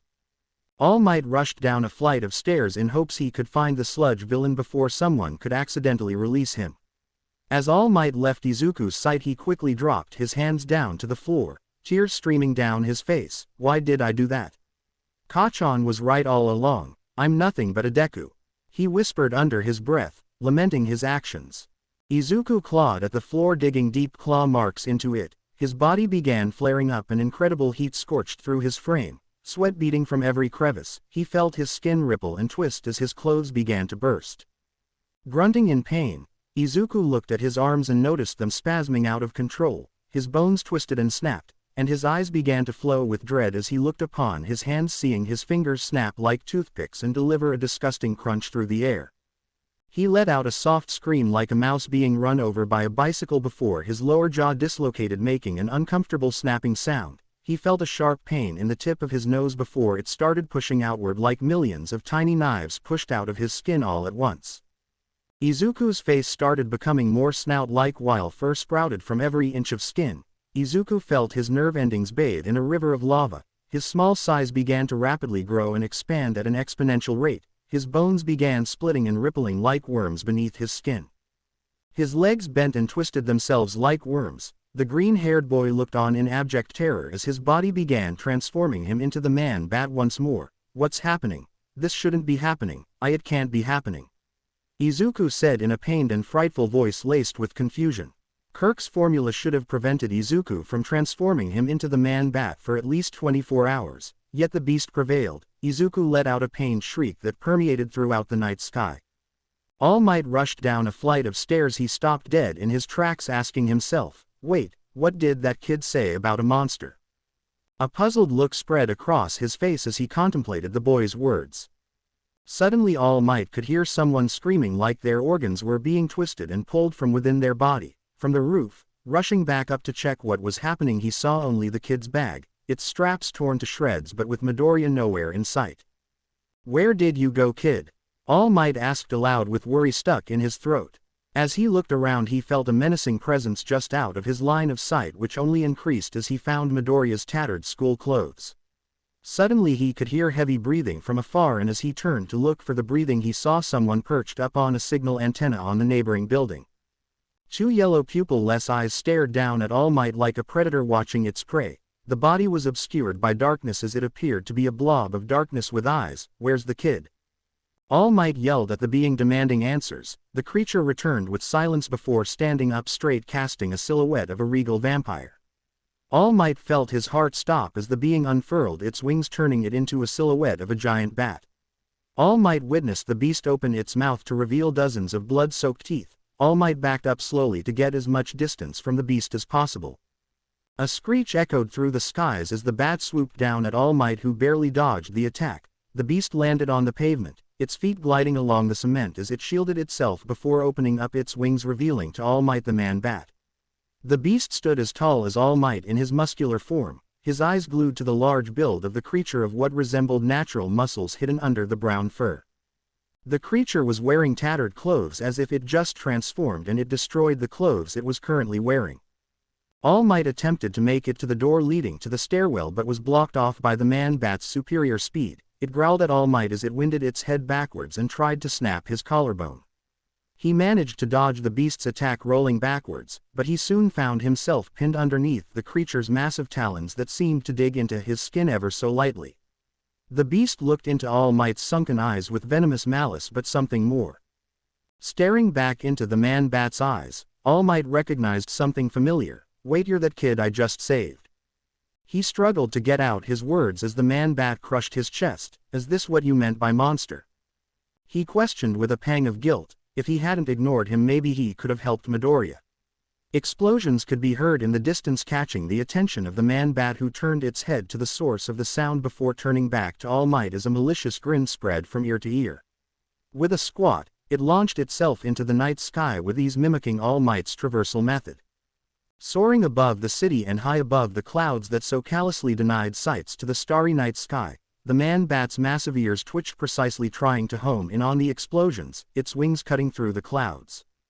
Effortlessly barreling through the night sky, its domain vast as an ocean of untold potential and experimentation for the beast. The man-bat's ears twitched. Hearing another explosion beneath the cloud banks, it changed trajectory, following the sounds of danger, abandoning its territory. A hole was punctured through the clouds as the man-bat dive-bombed powerfully yet silently. The creature perched itself high up on a building to survey the land so it may better search for its new prey. Combing through the blinding lights of the city looking for the disturbance, the beast set its eyes on flames that burned wildly and ferociously like a pack of wolves cutting into the flesh of a bear. Its mouth was watering for an opportunity to strike through the air and the chance to sink its teeth into some flesh and drink the blood from its victims. Spreading its wings once more, the creature prepared to take flight once more. It dropped off the side of the building elegantly like a trained acrobat, plummeting downwards before swooping up in an arc like a pendulum. All Might ran through the city with the boy's torn bag in hand, searching for the explosion before he ended up hurting himself or someone, his breathing heavy and slow, unable to activate his muscle form to get to the area quickly without wearing out more of his time limit. A painful knot formed in the hero's stomach while running. He winced in pain as he covered his stomach with his arm, trying to hold his organs in as if they were about to fall out. His mouth quickly expelled blood as he coughed, each one spraying a dark brick red liquid on the pavement below him. Damn it, I'll never be able to catch up with the kid like this. The skeletal blonde thought, cursing at himself for being so weak. Two teens quickly bumped shoulders with the man as they ran past, talking about the fire that was going on at MGRI and not wanting to miss it. All Might eavesdropped on the teens, gathering as much information as possible to figure out if that's where the man-bat would be going. He quickly followed after them, his feet aching to the point where he was certain they would explode in his shoes, leaving him to bleed out. Making his way, his vision was cut off by a horde of people watching the pro-heroes fight off a villain but keeping their distance and being overly cautious. All Might Oils saw was the burning MGRI building but not a man-bat in sight. Standing up on something nearby to get a better look at the fight, he felt his heart drop as he saw the sludge villain had been released and was now suffocating a boy with blonde hair with his slime. Many of the pros couldn't even get close to the villain without hurting the boy or getting hurt themselves. Is this the best you heroes got? The villain taunted loudly. His eyes were bloodshot with a crazed gleam. Using his slime to control the kid, he unleashed a devastating explosion against the heroes. The boy screamed in pain and anger, muffled by the sludge that filled his mouth. He watched as the tall and muscular Death Arms struggled to even get near the villain, the kid's explosions keeping the pro at bay. The explosions spread fire everywhere, as Kamui Woods attempted to save any civilians stuck in the crossfire of the battle, sweat dripping out of his costume, swinging from building to building, picking up citizens and trying to avoid the flames. "This is insane," Kamui said with a heavy sigh, his breathing slow and deep, taking in each breath as though it was his last. Sweat trickled down his face, soaking his mask and imparting his vision temporarily. Swiping it away, he noticed more civilians trapped in a burning building. He extended his wooden arms to a building nearby and swung around, and out of the corner of his eye he saw a large brown body dive bomb through the roof of the MGRI building. "What was that?" the wooden hero said with a tired and perplexed tone, stopping in his tracks and inspecting the hole in the roof, wiping sweat away from his brow before hearing a high-pitched feminine scream from the building below. A woman found herself stuck under a burning support beam, the fire slowly climbing up her building and approaching Kamui's wooden tendrils. Rushing towards the burning building was a man wearing a costume resembling a firefighter uniform and helmet, with a single orange glowing eye on a white mask, with hands resembling high-pressure hoses. He aimed his hands at the fire, shooting out powerful streams of water and slowing the fire down enough for Kamui Woods to grab the woman. "Backdraft, I think I saw someone dive bomb into MGRI. Can you check it out?" the wooden hero asked with a sense of urgency. The hero looked back with a feeling of guilt deep within his body as he explained to the Kamui that he couldn't, as there were too many people that were in trouble and the sludge villain was keeping a ton of heroes away from the building. With a look of frustration, Kamui looked at the building, annoyance bubbling in his eyes, unable to perform his duty, but as he looked around he realized how dire the situation was. Seeing the searing flames swarm buildings, the smell of smoke accompanied by the sound of screams permeated the air around him, pros struggling to get everything underhand. The towering Mount Lady was seen standing on the sidelines, unable to help her massive form proving to be a detriment to the situation as she needed 2 lanes to use her quirk to fit in between the buildings. Watching from the sidelines, All Might felt powerless and inadequate, standing around, his heart sinking into the depths of his chest, never to come back out. Seeing the fire burn brighter with each passing second, the hero felt his whole body run cold with a shiver thinking about the boy. A feeling of guilt and regret clouded his mind in a long-running line of moments and memories so similar to this one that burnt deep inside his mind. "Francine!" Kirk shouted, blood dripping from his chin as he limped around the burning facilities. The fire spread out quickly, engulfing large portions of the lab and destroying millions of dollars worth of research and equipment. Everything burning to ashes right in front of his eyes, his passion and his dreams being torn away from him. Parts of the building began to collapse, making it difficult for Kirk to traverse. "Dr. March, where are you?" Kirk screamed from the top of his lungs, looking for anyone left in the building. Suddenly a large figure dashed through the roof of the building. "Oh, thank God, a hero." as Kirk began to fall into a state of ease approaching the figure. Kirk placed a hand on the figure, abusing it to turn around at lightning speed. Kirk was horrified to find Izuku in his man-bat state after administering a genetic blocker to him hours ago. "Izuku, you should have been human for 12 hours. What happened?" The beast sniffed Kirk, its snout dripping with leftover blood mixed with saliva that dribbled onto Kirk's lab coat. With a low guttural growl, the beast sprinted away, the claws on its wings leaving scratches on the weakened floor like footsteps in the sands of a vast desert. Running past debris, the man-bat carefully moved burning wood and stone out of the way with its snout. Feminine groaning sounds could be heard under a pile of rubble, drawing the attention of the man-bat. Carefully moving more debris, the familiar face of Francine lay under the rubble, her wrist broken and bleeding profusely as bone jutted out slightly. A small river of blood ran out of Francine's broken wrist and down the floor, patiently making its way to the feet of the man-bat. Kirk ran over to the computer and PCR machine, sticking a USB drive in the computer and shifting all of the data on Izuku's condition onto that drive while he worked on a stronger genetic blocker. The time was counting down Kirk's fate as he attempted to keep the computer on while he completed the file transfer and a stronger genetic blocker. Kirk knew that at any moment the building could come crashing down on him, his survival instincts telling him to get out, but he refused to budge. The safety and well-being of Izuku took over, refusing to leave until the machine was done, his heart beating in his chest faster than a cheetah galloping after prey. The completion percentage windows on the screen sometimes moved slower than a turtle, while sometimes it rocketed to high percentages as fast as a bullet train. His patience wore thin as the last few seconds of the bars reached 99% and 96% before the screen froze. Kirk grunted in frustration. By now the blood on his chin was indistinguishable from his flaming red face if it weren't for the subtle dripping that seemed to release blood slowly. Steam seemed to pour off of his face when he started grinding his teeth, scraping against each other. "Come on, you stupid machine, work, damn it." Kirk cussed at the machine audibly. The PCR machine whirred to life quickly as the windows reached 100% and closed themselves down. Grabbing the serum out of the PCR machine, Kirk quickly loaded it into a syringe gun before quickly running off with what little strength he had to find Izuku. The soles of his feet ached with a stabbing pain of 1,000 little needles digging deep into his skin. Flames blistered around him, beads of sweat forming on his forehead that drenched his eyes in a never-ending stream. The fire burned brighter and hotter every second, as if he was being cooked in a giant oven. Despite the immense and unbearable pain, Kirk ran through the fire and the flames, carrying on for Francine and Izuku, his will burning brighter than the fires around him. Kirk's fear, ever so present, began to melt away under the pressure of failing Izuku. He couldn't let him down. His heart beating and his mind began to think of what would happen if he failed his student. Every part of his body yelling at him to cease his futile attempts to sprint from one part of the building to the next. He continued his trek, each step stinging with the pain of 1,000 lacerations across his body. Adrenaline coursed through every vein in Kirk's body, giving him the necessary speed and strength to overcome the fire that spewed across the room, his spirit never wavering or faltering. His eyes were bloodshot, covered in a million red rivers snaking their way to his irises, the world blurring into darkness. Kirk clutched his sides as a sharp pain began ringing out like knives to his muscles and bones that briefly receded, only to be infested by the feeling of snakes wriggling and writhing into his body. Running through the rooms, the floors began to give way under Kirk's feet, sending marble and stone crumbling down, leaving gaping holes leading to rising flames below, ready to roast Kirk's skin to a crisp.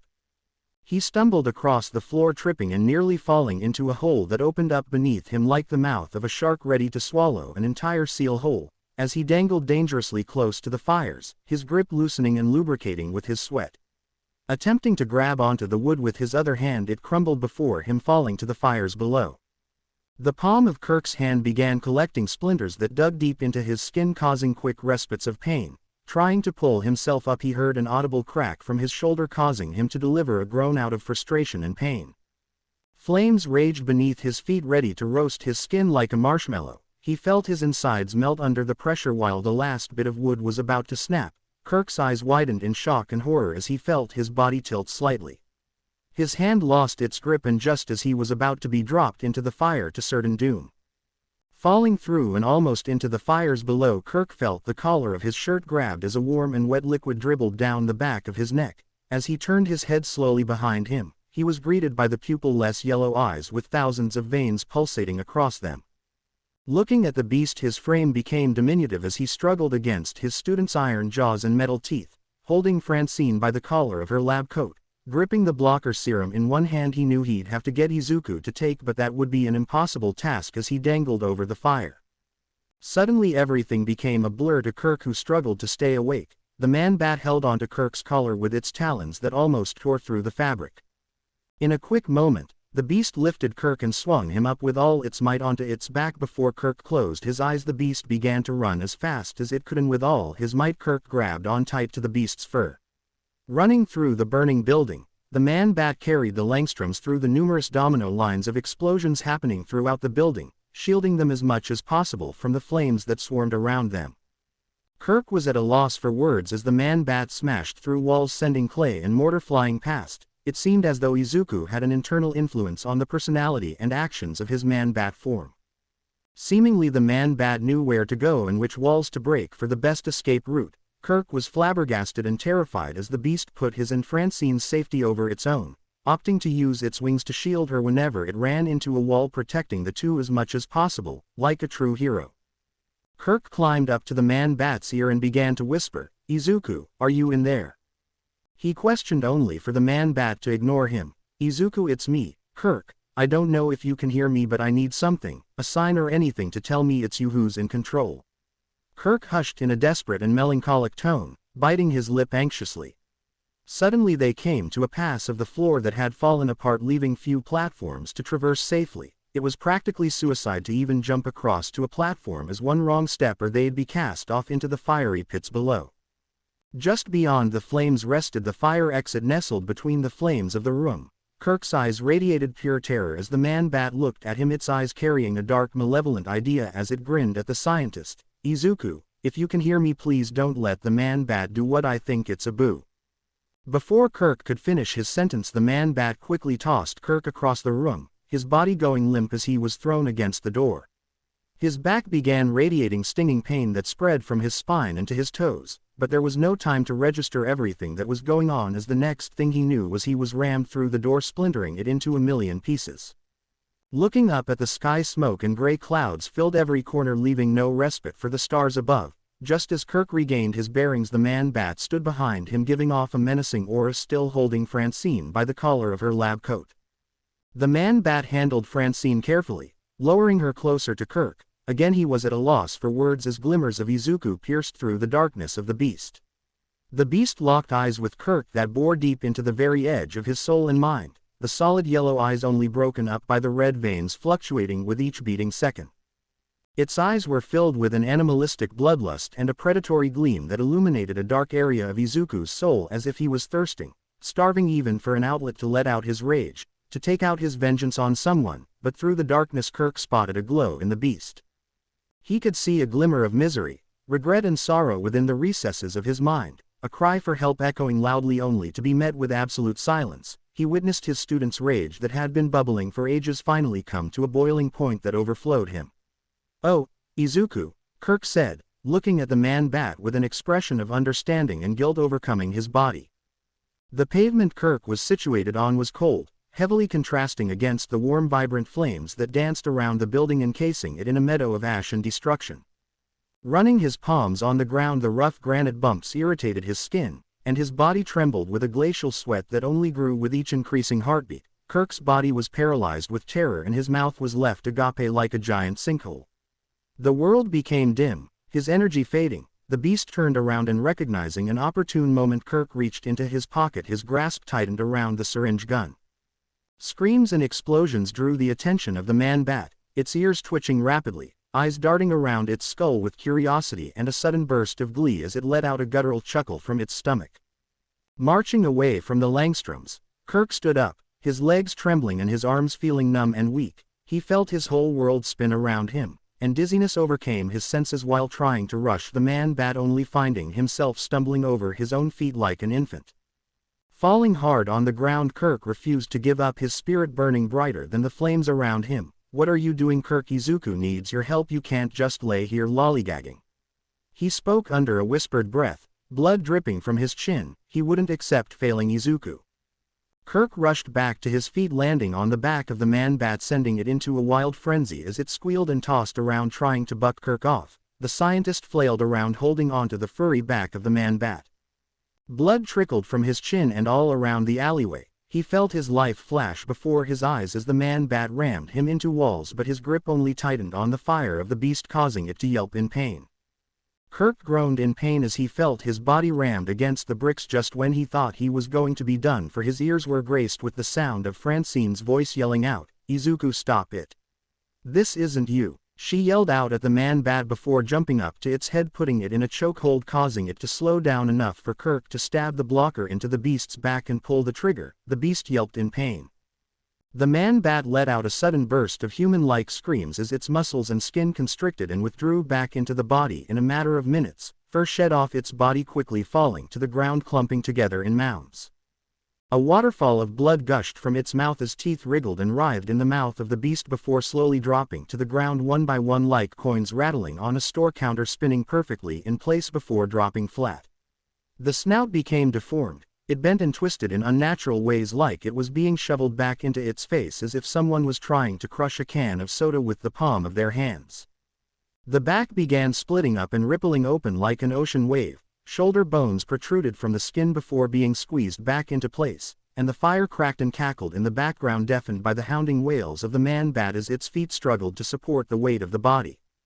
The soles of the feet curled and unfurled rapidly, and snapping and popping sounds could be heard throughout the dismal alleyway. Wings withdrew and vanished back into folds of skin, legs shrinking and bending in ways that seemed to defy the very laws of nature itself.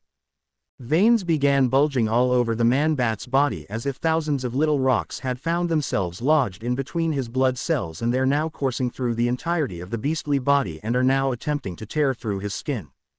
Muscles tore and reformed in a matter of seconds. Still, for the man-bat, it felt like years of agony and torture, causing it to scream out in pain until its voice went completely hoarse, and the ears became more rounded as though they were being sanded at lightning speed. When the dust had settled, Izuku finally stood trembling in place of the man-bat which had plagued the surroundings just moments before. Kirk and Francine stepped out of the alleyway carrying Izuku with his arms around each of their shoulders, holding him up like crutches. Kirk had taken off his lab coat and wrapped it around Izuku, revealing a light gray shirt underneath stained with drops of dry blood.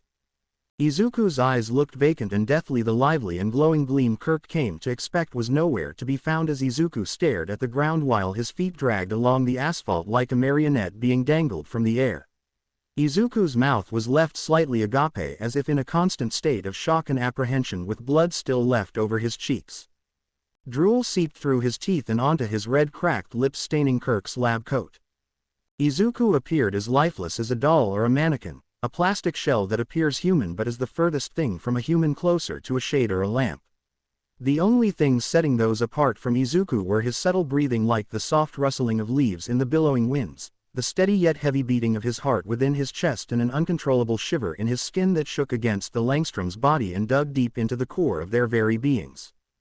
Stepping out of the shadows and into the light, they were suddenly knocked back into the shadows by an explosive burst of yellow and orange light, singeing their clothes and sending them barreling across the asphalt, hard and rough, scratching their skin and creating a few more open wounds. A demonic laugh bellowed through the air, barely masking the tormented screams of the suffocating Katsuki Bakugo, whose eyes tore through Kirk's very soul with a feral rage when he met the boy's gaze. The boy screamed for somebody to help him, but not in a desperate tone, but more of an enraged and entitled tone. Kirk felt a sharp pain in his ribcage. Clutching his stomach, he felt a warm, wet lump near his chest. Pulling his hand closer to his face to inspect, he realized the palm of his hand was covered in a layer of blood. Surveying the alleyway as his eyes began growing heavy, he could see Francine struggling to get up, her arms weak and wobbling before collapsing, sending her face hitting against the rough floor with a sickening thud. Laying upon the cold asphalt, Kirk gazed upon the stars as the crackling fire echoed through the alleyway. The only thoughts running through his head were him failing Izuku and Francine, unable to protect them, and feeling a deep sense of shame knowing he failed. His world began going dark as more of the starry night sky vanished before him in an instant. The world slowed down to a snail's crawl. Each second became a tortuous millennia for him. The air waved around him, sending chills running through his entire body as goosebumps began to form on the skin of his arm. He could feel each bump rising along his skin. Kirk's breathing began to slow down as each gasp of air was growing closer and closer to becoming his very last breath. Stray beams of moonlight lit up the alleyway, shining a spotlight on Francine carrying Izuku on her back like a backpack. The pale moonlight reflected off Izuku's pupils and onto Francine's cheek, which was now palish gray. Her back hunched over as she walked towards Kirk's unconscious body. She began to carry Kirk's body with absolute diligence so as not to let Izuku fall off her back. The sound of Kirk's shoes quietly scraped across the hard floors, creating a scratching sound. Her hand stung with an incredible sense of pain, sending a feeling of agony throughout her body, one so strong enough it jolted Izuku awake. He began gasping as though he just escaped from an underwater labyrinth with only seconds of air left in his lungs when he arose from the depths in time. "Izuku!" she shouted out, worry flooding her voice. Izuku dropped to the ground, shaking and gasping for air. "Breathe, Izuku, breathe," she instructed the young boy as she grabbed his hands to calm him down. The green-haired boy lay his back on the ground, his eyes darting from side to side. He felt immense pain in his neck as though the muscle fibers were transformed into metal, leaving him unable to move it freely. He groaned in pain, his body motionless, his breathing heavy and shaky. The cold wind brushed against his face and his eyes began adjusting to the light and became watery to offset the incredible dryness of a desert in them. "Francine," Izuku said, coughing up his lungs. He attempted to turn his head to look around his neck, still incredibly sore, but he continued to do so in an attempt to make out his surroundings. "What happened?" he questioned Francine with an exhausted voice and a splitting headache. Izuku sat up, his eyes looking down at Francine's hand, and noticed that a bone was protruding out of the skin. Immediately he screamed and began jumping to conclusions with the amounting evidence around him. "Ms. Langstrom, your hand, it's broken. Oh no, did I turn into the man bat again? I didn't mean to hurt you." Tears streamed down Izuku's face as he stood before Francine, trembling uncontrollably. Francine went in, hugging Izuku tightly, catching him off guard. "Shush, it's okay, Izuku, it wasn't your fault." She ushered to Izuku to calm his nerves. Francine explained everything that had happened so far to Izuku, leaving the boy feeling guilty and completely inadequate for not being there for the Langstroms. Just as Izuku began to bawl his eyes out, disaster struck. Another explosion pounded the alleyway, sending devastation through its way. Francine was knocked back away from Izuku with an incredible force, like she was a mere paperweight, while Izuku tumbled and rolled akin to a miscellaneous barrel down a hill. When he finally came to a stop, he found his eyes glued to the floor, his body refusing him to move away. His neck stiffened and he felt his entire body paralyzed in fear. As Izuku tried his hardest to get up, he was met with constricting muscles and skin that seemed to stop him in every way. A cold shiver ran up his spine, hearing muffled screams of anger and pain. When Izuku managed to rotate his head towards the source of the distress, he was met with a ghastly sight. Bakugo, encased in the body of the sludge villain that moments ago was doing the same to Izuku, but on a much grander scale, as the sludge villain was piloting Bakugo's body, forcing him to use his quirk to fend off heroes. Sparks flew out from the palm of Bakugo's hands like devastating fireworks, causing heroes to keep their distance. And it wasn't too long before Izuku could hear the heroes refusing to intervene, fear and worry evident in their voices. "Run, Izuku!" Francine shouted out weakly from beneath a pile of rubble. But nothing got through to Izuku. He remained motionless. He was as still as a statue, gazing upon the destruction around him, his mentors incapacitated and heavily injured, his old friends suffering an unimaginable hell, heroes incapable of stopping the villain. Izuku gritted his teeth as he slowly pushed himself up off the ground. Every muscle in his frame tensed and twisted at light speed, his body moving before his mind had time to think. "Izuku?" Francine questioned in a worrisome tone as she watched Izuku stand up. Determination and spirit were overflowing Izuku's body as Francine watched him start sprinting towards the sludge villain, going from 0 to 100 in the blink of an eye before picking up a rock from the ground. "Izuku, no." Francine detested Izuku's uncharacteristically impetuous nature, but her words fell on deaf ears. Izuku had already gone far out of hearing range, and even if he could, it would be pointless as his body was moving faster than he could think. "What am I doing? Why did I run out?" Izuku pondered as he rapidly approached the sludge villain. "Someone stop that kid!" A pro hero in the back shouted, watching Izuku run. The green-haired boy jumped into action from the alleyway, directly confronting the sludge villain head-on, sprinting at full force before throwing the rock towards the villain, landing straight in one of his eyes, causing him to recoil in pain. Closing the distance from the villain and himself in a single bound, Izuku started clawing away at the sludge with the violent speed of a demon. Bakugo looked at Izuku with wide-eyed confusion and disbelief. Bakugo was witnessing the impossible but refused to believe it. Izuku Midoriya, the kid he had always bullied calling him a Deku, was doing what the pros couldn't. While the villain was still disoriented, Izuku managed to scrape out a bunch of sludge from his mouth. "Why are you here?" Bakugo said, interrogating Izuku in a tired and irritated voice. Izuku's eyes watered relentlessly as he tried to force a smile on his face. "I dunno, my legs just started moving," he said in a wobbly and uncertain voice. "I couldn't just watch you die." Izuku added on as flashes of memories of people telling him he can't be a hero flashed through his mind at a rapid pace. In that moment every doubt and name he's been called evaporated. Standing from afar, All Might in his shriveled and weakened form, his sunken eyes surveying the landscape, his body cast a long shadow on the crowd of people akin to a crane among a marsh overflowing with cattails, or like a scarecrow standing tall amongst the corn that casts a long shadow over the fields with the clothes flapping with the wind. A feeling of inadequacy, a pang of confusion and a slight feeling of admiration rushed through the hero's veins watching the quirkless boy from earlier do what he should have done from the start. "I really am pathetic," All Might muttered under his breath before gasping, "All Might. But, I told you the traits that make a great champion." Those words echoed throughout his mind, reminding him why he became a hero in the first place. "But I see now I wasn't living up to my own ideals. Pros are always risking their lives. That's the true test of being a hero." All Might conjured up the last bit of strength and his muscles began to fill out his clothes and bulge out, steam pouring off his body as they did so.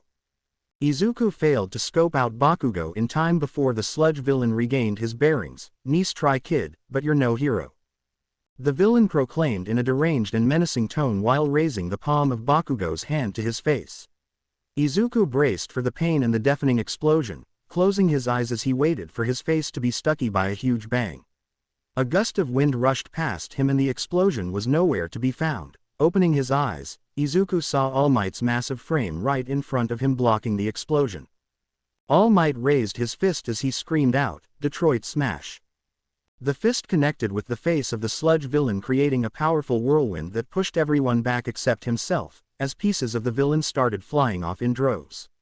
The whirlwind picked up power and intensity, creating a mini tornado that grew higher and higher until it finally reached the sky, dispersing clouds all over and revealing the starry night sky up above. Bakugo was freed from the sludge villain's grasp and Midoriya was left gobsmacked.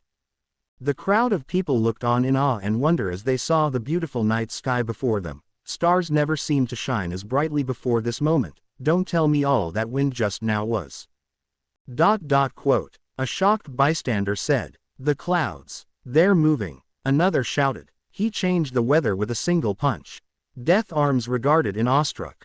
As the crowds of people began cheering on All Might, Izuku was not so lucky as the pro heroes reprimanded him harshly. Out of the corner of Izuku's eye, he saw Kirk and Francine wheeled into an ambulance on stretchers. He attempted to get away from the heroes. Still, they held onto his arm tightly as they continued to reprimand him for not only endangering himself but for disregarding the law and taking it into his own hands. Bakugo, on the other hand, was comforted and praised by other pros wanting to know if he'd join their agencies when he's older, but he ignored them, his attention focusing on Izuku, his gaze hardening at the sight of him. His mind seethed and foamed at the thought of a Deku trying to save him, believing that he'd looked down upon both by Izuku and the world. Izuku ran through the dimly lit streets of Musudafu like hell, desperate to find the hospital the Langstroms were taken to, each step causing the remainder of Izuku's shoes to slap against the soles of his exposed feet that were stiff and frigid. Kirk's lab coat billowed behind Izuku in the glacial winds, his body was constantly shaking and quivering whenever the wind blew against his face. Each movement in his body felt tight and slow, like his muscles were replaced with rusty steel. Half the city was sound asleep and safe inside their beds, Izuku getting lost inside his head and nearly tore his face to shreds. The remaining lights in the buildings blinded him like they were floodlights. Just when Izuku was about to turn into the nearest corner, he was stopped dead in his tracks when he slammed into what felt like a brick wall, causing him to fall over. "Aha, there you are." A familiar booming voice called out, and when Izuku opened his eyes he saw All Might standing in front of him again. Izuku began sweating bullets witnessing All Might once more, especially after he was saved from the sludge villain twice. "We have much to talk about, kid," All Might said in a sour and menacing tone, sending a shiver down Izuku's spine. All Might quickly grabbed Izuku into a nearby alleyway away from any prying eyes that would impede upon them. All Might's body quickly started steaming, transforming him into his true appearance, a heavy scowl placed on his face as he looked at Izuku. "All right, kid, you have some explaining to do," All Might said in a demanding tone, causing Izuku to buckle under the pressure, and for a solid minute an eerie silence filled the alleyway. When Izuku began moving his lips, mouthing out words, but the only sounds to come out of his mouth were whispers of terrified eeps. Izuku's head felt warm and his skin soaked in sweat. All Might's sunken eyes bore deep into Izuku's core, sending a shiver through his diminutive frame. He assumed All Might was going to talk about him saving Kachan from the sludge villain, and he felt a sense of embarrassment run through his veins. He got ready to talk to All Might and apologize for his poor behavior when his face turned a ghostly white when All Might uttered from his mouth, "Explain what you meant by monster." Izuku froze up as he listened to those words. Sweat began to form on the tips of his forehead and slowly dripped into his eyes. Izuku's eyes turned wide as All Might in his shriveled and skeletal form looked him dead in his eyes, waiting for an answer. Izuku audibly gasped as he gazed back into the sunken eyes that bore a deep hostility in them as he tried to gauge the situation that lay in front of him like a puzzle, trying to figure out where the intricate little pieces fit together. Izuku struggled to muster any word to dissuade All Might, but all that left his pair of lips fumbled miserably. He stuttered around each syllable. He couldn't help but feel completely stupid and ashamed of himself as he failed to hide something incredibly scrutinizing. "I know you're the man bat," All Might said in a frustrated voice that permeated the air. "I'm starting to lose my patience here, kid. If you don't tell me what's going on, I'm calling the police," All Might said, deepening his frown to the corners of his face as his non-existent brows dug deeper into his eyes. "Please don't," Izuku pleaded as All Might pulled out his phone, beginning to dial the number on the keypad. "I'm sorry, kid, but if you don't tell me what's going on with your quirk, then I'll have no other choice." The green-haired boy's heart sank deep into his chest like an anchor dropping in the middle of an endless sea of blood and sorrow. Izuku's head began feeling warm and his skin soaked. He whispered for Kirk's help until his fever broke, and as the skeletal man turned around, putting his ringing phone up to his ear, Izuku's breathing became labored and quick, with his skin turning clammy. The green-haired boy was torn between telling All Might the truth to not get in trouble, but if he did so the Langstroms might lose their jobs and their reputations shattered into a million pieces. On the other hand, if he kept the secret he might get into more trouble. It was a painstaking decision that ate away at Izuku's heart and mind. With a reluctant sigh, Izuku knew what he had to do. I can't control it." The skinny man pulled the phone away from his ears, turning his neck around to see the green-haired boy hunching over slightly as he ran his left hand against the other arm while avoiding eye contact. He immediately hung up the phone and listened to the worried boy, his voice carrying immense weight. "What do you mean?" All Might questioned Midoriya with a confused tone with an underlying hint of a macabre intrigue. A prolonged silence saturated the air as Izuku attempted to explain his situation to the pro. "It's not a quirk," Izuku shared with the legendary hero, shocking him to his core. Hearing of such a fearsome ability not being a quirk was almost unheard of. Izuku continued to inform All Might about the man-bat and his dreams relating to the beast and how the Langstroms were the only ones who could help him. Each word was a stroke to a dire and dreadful image that painted All Might's mind. He soon began to realize how scared and alone the green-haired boy truly was. The only two people who knew about his hastening condition were in a hospital retrieving important medical attention, leaving them unable to assist him in his time of need. Izuku quickly began to break down before All Might, crying his eyes out, "I don't want to be a monster." Hearing that, he knew he had to do something for him no matter the cost.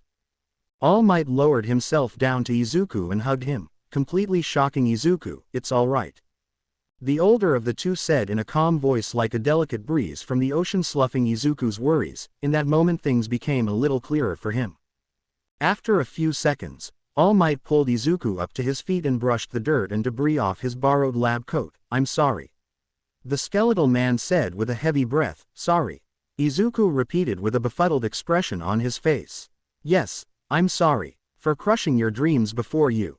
I shouldn't have done that," All Might said with a somber tone in his voice. It's all right, it happens a lot anyway," Izuku said, scratching his head as he turned it away from All Might's hollow eyes. Even so, I judged you by your lack of a quirk when I should have judged you by your heart. He said with a stern and stoic expression. All Might prepped himself to inform Midoriya about another secret of his own, his heart beating heavily like a drum, the night shining brightly in his eyes when he began to speak. Izuku was it, he questioned the boy, who responded with a nod of his head. I haven't been telling the whole truth about myself, All Might said stoically as he held out the palm of his hand. Young man, I come with a thanks, a correction, and a suggestion. The hero spoke with high regard and absolute respect that exceeded most things Izuku had ever heard up to this point in his life, putting him on edge with immense curiosity. If you hadn't been there, if you hadn't told me about your life, I would have turned into a guy in a bodysuit who was all talk. Thank you. Izuku was a little confused but couldn't take his eyes away from All Might's eyes, which gleamed with great respect and an opportunity of immense proportions that could decide the world's fate in a matter of mere seconds. He leaned in closer, his mind racing at 1,000,000 miles an hour as he thought about the implications that were to come. It was because it was none other than the timid, quirkless you at the scene, that I was able to act. The skeletal man choked on his words, meeting Midoriya's wide eyes that glistened with his every word like the moonlight against the vast sea. Top heroes have stories about them from their school days. Most of their stories have one thing in common. Their bodies moved before they had a chance to think. That was true for you, too, wasn't it? He asked, leading Izuku to choke up once more and clutching his heart, small tears streaming from his face, but unlike before, these weren't tears of anguish, these were tears of joy. For all his life Izuku had been told he couldn't become a hero. He remembered his mother's words. I'm sorry, Izuku. I'm sorry. I'm sorry. Inko's words hung heavily in his mind, remembering how distraught she was and how much she cried apologizing to her son as she held him tight in a hug after being informed that he was quirkless and that he should give up his dreams. But that's not it. Back then, what he wanted her to say, the words he wanted to hear were, you can become a hero. Dreams can become a reality. But he couldn't blame his mother. She was just as scared and confused as he was and had no clue how to help him. Young man, you are worthy to inherit my power, All Might said in a cool yet powerful voice that emanated a mystery that Izuku had never seen before. The green-haired boy was mystified by these words, inherit your power. The baffled green-haired boy questioned with a sense of childlike wonder and a feeling of apprehension that stung through his mind and spirit. All Might regarded Izuku's confused look and took this as an opportunity to explain, yes, my quirk, one for all. He explained the mechanics of his quirk and how it stockpiles the strength of the last user and stacks it on top of their strength to cultivate it further with each user repeatedly to make it the strongest quirk. The tabloids called it superhuman strength and a boost, and I constantly dodged the question during interviews with a funny joke. He told Izuku about how his quirk must be kept secret and All Might must be seen as a natural-born hero, and how it was passed on to him like a sacred torch and that it was his turn to carry on the flame. Izuku felt a swarm of conflicting emotions ranging from joy, wonder and awe to apprehension, anxiety and disbelief. He geeked out when All Might told him about his quirk, causing him to mumble extensively about rumors and theories of his quirk, and now that he knew the origin of his quirk he was stunned. Listen, young man, All Might bellowed out in frustration at Midoriya's inability to focus on the bigger picture, causing him to snap out of his trance in an instant. When Midoriya snapped back to reality he quickly apologized for mentally wandering off. This is very important, young Izuku. You need to decide whether or not you will accept my power. Izuku blinked when hearing that offer. He wasn't sure if this was reality or if he was still dreaming. He would have jumped at this opportunity if it weren't for his internship with the Langstroms. He learned so much from them and needs their help to keep everything under control. I don't know. Izuku said, worry and anxiety in his voice. He was completely unsure of what he wanted. He couldn't simply decide between the Langstroms and All Might. I want to be a hero, but, Izuku paused as the alleyway stood quiet for a few seconds. But, All Might questioned, raising a non-existent eyebrow to Izuku's uncertainty. But you can't just make me choose between you and the Langstroms. They're the only ones who can help me. He said with a heavy sigh. He was still completely torn up about being a hero for the longest time, and the Langstroms and their lab were the only outlets for him. Can you let me think it over? Please. Izuku pleaded with the skeletal man, who agreed. It was all he could do at the moment, Before parting ways, All Might gave Midoriya his number for when Midoriya decided to answer his question to take on the position of his successor. Izuku graciously accepted his number, and when they finished, Izuku made a mad dash for the nearest hospital, surprising All Might as he watched the skinny boy gallop at ludicrous speeds into the darkness ahead. There was no doubt in the hero's mind that the green-haired boy would be the perfect pupil. Laughter filled the room. Kirk was sitting at his desk in front of a computer typing away, his eyes reflecting the spreadsheets in his pupils. Francine was busy washing out vials in the sink, her smile shining brightly like polished diamonds. Midoriya was handling bats across the room, his kind laugh echoing in the room, and Dr. March was sitting in the corner reading a newspaper, his usual unwelcoming scowl resting upon his face. Suddenly there was a rhythm of rapping at the door that irked Kirk, but he was too busy to answer it. The rapping continued for a few moments, pushing Dr. March to get up from his seat. "All right," the short man yelled out, scrunching up his paper. Opening the door, Dr. March was promptly met with a deafening screech before he screamed while he flew through a wall at incredible speeds. His screams drew everyone's attention, and in a flash of blinding darkness, Izuku was pounced on by an enormous beast. Kirk tried to leave his seat and rescue Izuku, but his whole body was instantly overtaken by numerous chains binding him to his spot, forced to watch as the beast devoured Izuku, spilling his blood all over the walls. Francine stumbled back, screaming in horror, watching the beast tear through Izuku's throat, pulling out pieces of flesh like they were pork. Skin and muscle tissue were torn with ease as if they were tissue paper. His esophagus swung freely in the snouted jaws of the beast. Izuku gargled and gasped, his blood bubbled, hot air escaping through his throat, and his spinal cord shifted up and down as he struggled to cling to life. His once large, innocent and energized green eyes dimmed down and became a dull gray, and his round face became a ghostly pale. Kirk watched as the beast shook Izuku's esophagus in its mouth, spilling tiny drops of blood onto Kirk's shoes. Sweat began accumulating from his forehead and pooled directly into his eyes, blurring the vision of the horrible sight from him.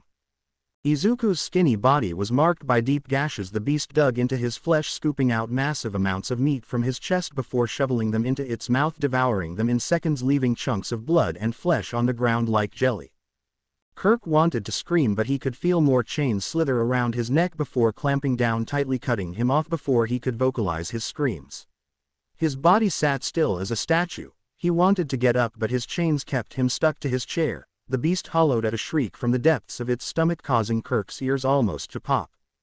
Francine clenched her eyes and teeth. The windows exploded, turning into a fine powder that spread throughout the room. After each window was destroyed, fire shot out each window like a battalion of dragons were standing outside, ready to bathe the room in an inferno. The room was covered in searing flames that spread out rapidly. Kirk could feel his body melt away under the scorching heat. Looking down at his skin, it began to liquefy and drip away from his body like wax, showing the bone underneath. A loud burp filled the room, and when Kirk looked back at the beast, he saw Izuku's charred remains and his skin picked clean. The beast turned its attention to Francine, who was embracing her father. Stomping over Francine, her eyes overflowing with fear, the beast cocked back like a bow and arrow, ready to unleash itself upon her. And Kirk could do nothing but watch, and with a swift lunge forward and opened its jaw. "No!" Kirk screamed out as loud as he could as the chains muffled his words. Kirk opened his eyes wide and was met with a blinding overhead light that stung his eyes as he was jolted awake, his breathing fast and labored, sweat soaking the hospital bed he found himself on. "Oh my God, Kirk!" Francine said, fear tugging at her voice as she went in to embrace her husband, glad that he was okay. "It's about time you woke up, Kirk," Dr. March said in a harsh tone from the foot of his bed, with an encompassing air of vexation fueling the short doctor's temper. "What happened?" Kirk questioned tiredly. He rubbed his hands against his forehead, trying to soothe his intense headache, which felt reminiscent of someone banging a pipe against a metal bin that stuck on his head. "All I remember is, Izuku. Where's Izuku? How long has it been?" Kirk questioned as he grabbed onto his wife's arms, a look of fear and worry filling his face, his eyes growing wide. Francine gazed into his eyes with an uncomfortable look of uncertainty. "It's been 3 days since we were admitted here, and Izuku should only be a few minutes," she admitted with a meek tone as fear filled her features. 3 days. "Oh no. This can't be. He needs our help, Francine," Kirk said, trying to get out of his bed. He clutched his chest as a sharp pain shot through him like a locomotive. A swirling vortex of terror and self-loathing swallowed his heart and mind, thinking of Izuku. "It's okay Kirk, I'll call him again, just stay here and get better." Kirk heeded his wife's wishes with a level of reluctance. With a heavy sigh he agreed to take a rest. Francine walked out of the room leaving her husband in the company of her father. An uncomfortable silence hung in the room as Kirk and March made eye contact with each other. March's eyes bored deep into Kirk's soul. He could tell that March had something chewing on his mind. It seemed clear that there was something he wanted to argue about with Kirk, and against his better judgment, Kirk decided to engage with Dr. March. "All right March, I know you've got something you want to say to me, so go ahead and spit it out," Kirk said in a calm yet frustrated tone. His brows dug deep into his eyes. "I don't have anything to say other than the fact you let my precious research burn," he said with a callous voice overflowing with resentment for Kirk. Ever since Midoriya started working with them, Dr. March began behaving erratically and being protective of his work. Kirk looked at March like he was about to pop a blood vessel. His right eye twitched rapidly. What? Veins bulged out from his forehead as he felt his blood come to a boiling point. He always knew that Dr. March always proffered his research to people, but not to such a high degree, not to the point where he would disregard him and Francine's lives. Kirk was appalled hearing March's words, and before he knew it he began to argue loudly with March. "What the hell is wrong with you, March? We could have died. Does that mean nothing to you?" Kirk questioned angrily, his eyes twitching with utter contempt. March scoffed at Kirk's concerns, waving them away like they were nothing. "My work could have been the key to a completely new species," he said, boasting with pride, confusing Kirk for a few minutes. "What?" he replied. "Don't play dumb with me, Kirk. Only a creature such as a bat can survive the next evolutionary cataclysm." "And it will," March said, his voice booming with absolute certainty. Kirk was left speechless in a befuddled state. "What the hell are you talking about, March?" Kirk demanded answers from his demented father-in-law. He eyed Dr. March carefully as he looked like he was about to go off into the deep end of insanity itself. "I'm talking about creating an entirely new species, neither man nor bat." Kirk listened to March's mad ramblings, carefully honing in on each word.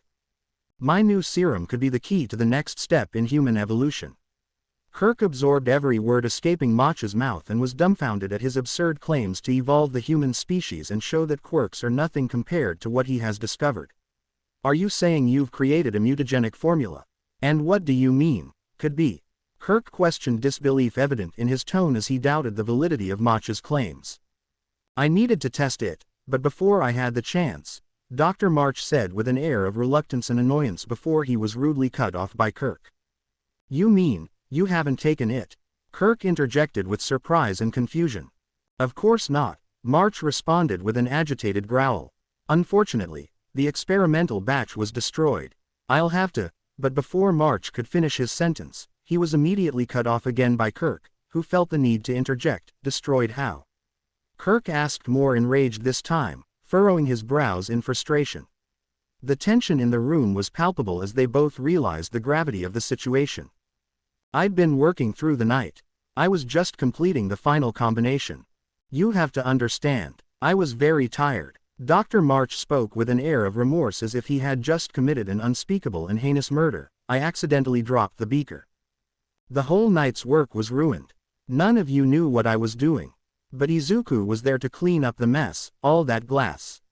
He grieved as if he had just lost his closest friend, the pain leaving a burning hole deep within his heart, consuming him entirely, as he recounted the events leading up to it. Kirk felt nothing but a seething frustration and hatred for March as he realized he was the one responsible for turning Izuku into the man-bat.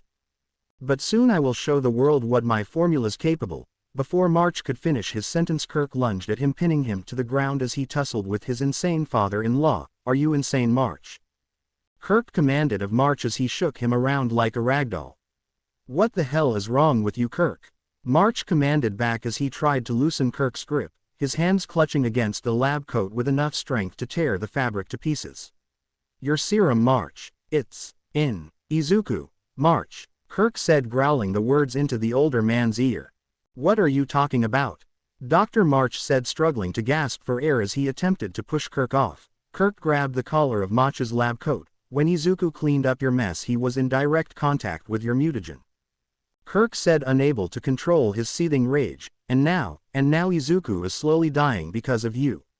he confessed as he loosened his grip, letting March fall to the cold tile floor like a sack of potatoes.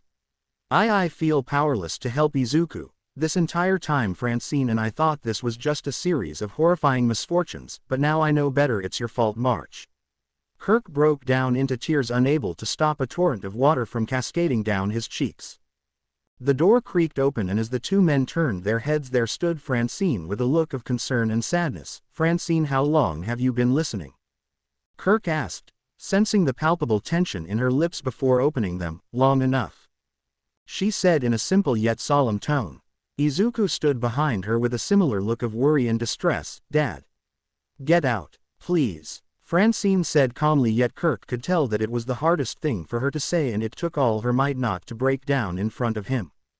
Dr. March tried to say something, but an emptying quiet left his mouth, and he quickly closed it and left the room, defeated as he realized the gravity of the situation he was in.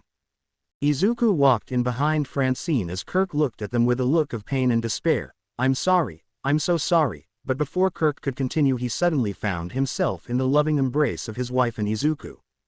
Izuku couldn't help himself, and he let out a few tears in his eyes as he tightened his grip on Kirk. It's not your fault, Francine whispered into Kirk's ear, akin to the soft and delicate coo of a dove. But how? Kirk questioned, stumping Francine, as she looked down to the ground in defeat. What we always do. Izuku spoke up. We survive, he stated with a confidence unseen by the Langstroms. Kirk quickly stood up, his legs barely able to hold the rest of his body up as Francine held him up. You're right, Izuku, Kirk said proudly. It's no use throwing myself a pity party, he said, brimming with a newfound determination. We'll get through this together. Francine spoke with a similar level of determination to her husband, as her confident smirk reassured both her husband and Izuku. The room settled into a calm and collected atmosphere with a refreshed resolve. Izuku felt a spectacular sense of accomplishment that only grew with each passing second throughout his body, seeing as the Langstroms enjoyed his company, and vice versa. He held his lips tight, wanting to ask the Langstroms an urgent question, but refrained from doing so until the right moment. Doubt filled his mind. If he asked now, he might spoil the moment, but if he didn't, then he might not get another chance. As he withheld the question, his face was overcome with a flurry of emotions that he struggled to contain to himself. Kirk glanced at Izuku, noticing an anxious look on the face of the green-haired boy. Is something wrong, Izuku? He asked, his voice tinged with worry. It's nothing, it's just that. Izuku sighed with a heavy breath as he gathered what little courage resided within him to confront the Langstroms with his question. If I was offered the chance to become a hero. Izuku paused for a moment to catch his beating heart thumping and galloping like a wild horse. Do you think it would be possible? Even if I'm the man bat? Izuku asked with a teary-eyed expression, as a singular tear cascaded down his cheek. He awaited an answer, his eyes closed, and regret and doubt soared through his body. He felt like an idiot for asking the question, thinking to himself that the Langstroms would immediately shoot him down. Of course. Both Langstroms said together in near-perfect unison, yet slightly out of sync with one another, much to Izuku's surprise. What? Izuku questioned as he double-checked to make sure he wasn't mishearing them. Izuku, you're an intelligent, wise, and resilient young man. If you want to become a hero, then we'll support you all the way. No matter what. Francine said in a bright and wonderful tone, Kirk nodding with her in agreement. Izuku was left speechless, and from the corner of his eyes he started to let up an ocean of tears to run down his cheeks like waterfalls. He was overwhelmed with pure unbridled joy, and before Izuku could say anything else or thank the Langstroms, he quickly found himself in the tight embrace of a group hug. Izuku wanted the moment to last forever. He tightened his grip on the Langstroms as he realized he'd have to inform his mother about this. He was completely worried about how she'd react. He was afraid she would be put into a coma from shock alone. It was hard for her before, but things only got harder when he transformed into the man-bat so many months ago. She was still completely unaware that he had an uncontrollable animal inside him. But he wouldn't be able to keep it secret from her for much longer, and with the help of the Langstroms, Izuku would have the confidence necessary to confront her. Izuku rushed out the hospital doors with his newfound confidence. He then reached into his pocket, pulled out his phone and rang up All Might to inform him about the good news. Hello, this is All Might speaking. The hero said on the other line with a warm and casual tone. It's me, Izuku. Izuku Midoriya. I thought about your offer and I've made my decision. Izuku said with an unmistakable tone of excitement painting his voice. as tears of joy snaked down his face and flew through the wind as he stammered over his words.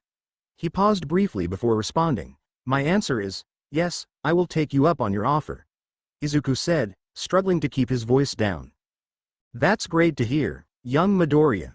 Meet me at the Takoba Municipal Beach Park early tomorrow and I'll discuss this with you further. All Might said, gleaming with pride and reverence. All right, but first I just need to talk with my mum about something first and I'll be right there. Izuku quickly hung up on All Might and continued to run as fast as he could back to his apartment complex. His confidence and determination skyrocketed to new heights. All Might placed his phone on the desk. He turned his head to a tall woman with a well-muscled build. She had elegant facial features, narrow eyes, and long flowing blonde hair tied up into a ponytail sitting across from him. He seems pretty interesting, she said. Her voice was firm, powerful, and authoritative while radiating a warm and sincere tone. Oh, sorry about that, Kathy. All Might calmly apologized as a slight look of worry spread across his emaciated features. Thank you for coming on such short notice. All Might said, his tone grateful and appreciative. He had called upon an old friend from America to hopefully assist him and his eventual protege, one of the only two people in the world who knows about One for All and his encroaching end. I had hoped we could have seen each other again under not so dire circumstances. All Might lamented, his voice carrying years of regret on his shoulders. But unfortunately things have gotten a little out of hand here, the skeletal hero said, rubbing the back of his head nervously, and I don't think I can handle this on my own. All Might spoke with a certain level of nervousness and anxiety, something he hadn't felt for decades, but they were slowly creeping their way back into his mind after all this time. And this is where I come in, isn't it? Kathy asked with a smug look on her face. Yes. All Might answered, blunt as a hammer, to Kathy's face with a worrisome look. Listen, if you're not up for it you don't have to do this for me, All Might said with a nervous tone, but was quickly interrupted. Not up to it? You must be either insane, stupid, or both to think I wouldn't be up to help train your successor. She bolstered loudly, her voice boomed throughout the room like a volcanic eruption, as she stood up from her seat, pumping her fist. All Might couldn't help but crack a slight chuckle at those words, a warm smile slowly forming on his face listening to his friend's bold voice. He quickly realized he made the right choice calling her up. I'm glad that I can count on you, Kathleen. All Might proudly proclaimed as he looked at her. Hey, for saving my family, it's the least I can do for you, she retorted back with a thankful tone. Izuku rushed home as fast as he could. He ran through the compacted streets of the Shizuoka prefecture like a lion rushing through the grass in a savanna chasing a gazelle. His unyielding spirit flowed through him like a waterfall, controlled and calm, yet it was both powerful and inspiring. His mind racing at the thought of how his mother might react, he imagined her face beaming with pride and happiness. He couldn't wait to hear those words of reassurance escape her lips. All his life Izuku's mother had apologized to him after finding out that he was quirkless. He couldn't blame her for saying that. However, that wasn't what Izuku wanted to hear. What he wanted to hear his mother say was that he could be a hero too. The muscles in Izuku's legs started to ache and tighten, as the beating of his heart increased so much that he could almost hear it ringing in his ears and dance to the rhythm of it. Izuku wanted to stop and catch his breath, but his legs continued to run for him. An endless surge of adrenaline filled his bloodstream. Sweat formed on his forehead and seeped into his eyes, blurring the world around him into an indistinguishable mess. His body was racing, his mind was aching, and his pulse shook violently. He couldn't stop and wouldn't stop running as he made a mad dash for his apartment. Sprinting through the streets, Izuku couldn't look twice as he pushed past pedestrians uncontrollably. He tried to apologize, but all that escaped his lips were tiny gasps of air. While sprinting through the streets, Izuku shoved away a young man of above-average height, with a slim, muscular build, and a fair skin tone, sending him head first into a bin. He had short, spiky, sandy blonde hair with choppy bangs that hung over his eyebrows. His eyes were sharp as knives and bright red. As Izuku continued his sprint, he couldn't help but realize that the boy bore a striking resemblance to Kachan, but as he double-checked he realized his mistake. Looking back on the event, Izuku witnessed Kachan's friends laughing at their blonde friend's misfortunes as their blonde friend loudly cussed out into the streets, "Who the hell pushed me?" He screamed out vigorously into the bin. His raging screams were drowned by the hustle and bustle of the city. Izuku wanted to turn around and apologize, but his body was being pulled towards his apartment, his body magnetized to a linear track, and as Bakugo flailed his legs in the air, His body slowly disappearing into the swarming crowds of everyday civilians. Izuku couldn't help but feel a sense of empowerment seeing Bakugo flail around the trash can like a fish out of water. Reaching his apartment complex, Izuku's entire body began to freeze up. The building loomed over him like a giant monster from a kaiju movie, meaningful and intimidating. His heart began thumping against his chest, and as the adrenaline began to fade, Izuku's heart slowed, but it felt stronger than before. The wind blew against his hair and the trees, sending the autumn leaves gliding through the air, dancing against the harsh sunlight almost akin to ballet dancers jumping across and all over a dark stage with the only illumination coming from the spotlights. Izuku's movements became rigid and stiff as he was locked in a pensive mood, pondering how to inform his mother about what he wanted to do with his life without sending her into a coma. Entering the building, Izuku slowly scaled the stairs as slowly as possible to buy himself some more time until he thought of a way to break the news to his mother. As he continued to climb the stairs, when reached his apartment door, he was surprised to find his mother was not home. As Izuku walked into the apartment, he felt a knot form deep in his stomach, and a searing migraine encompassed his temple and forehead. His body grew weak and he shook violently as though there was a tremor stuck deep inside his rib cage. His entire body got drenched in sweat as the world blurred around him, and Izuku became dizzy and fatigued. His gums wriggled and writhed as the familiar sensation of new growing teeth filled his mouth. A burning sensation filled his skin and he could feel an electrical sensation that echoed throughout his blood. Izuku covered his eyes as the light around him became too much to handle. He felt a burning sensation throughout his skin, as the tremor spread from his chest into his arms and legs, leading him to tumble and trip.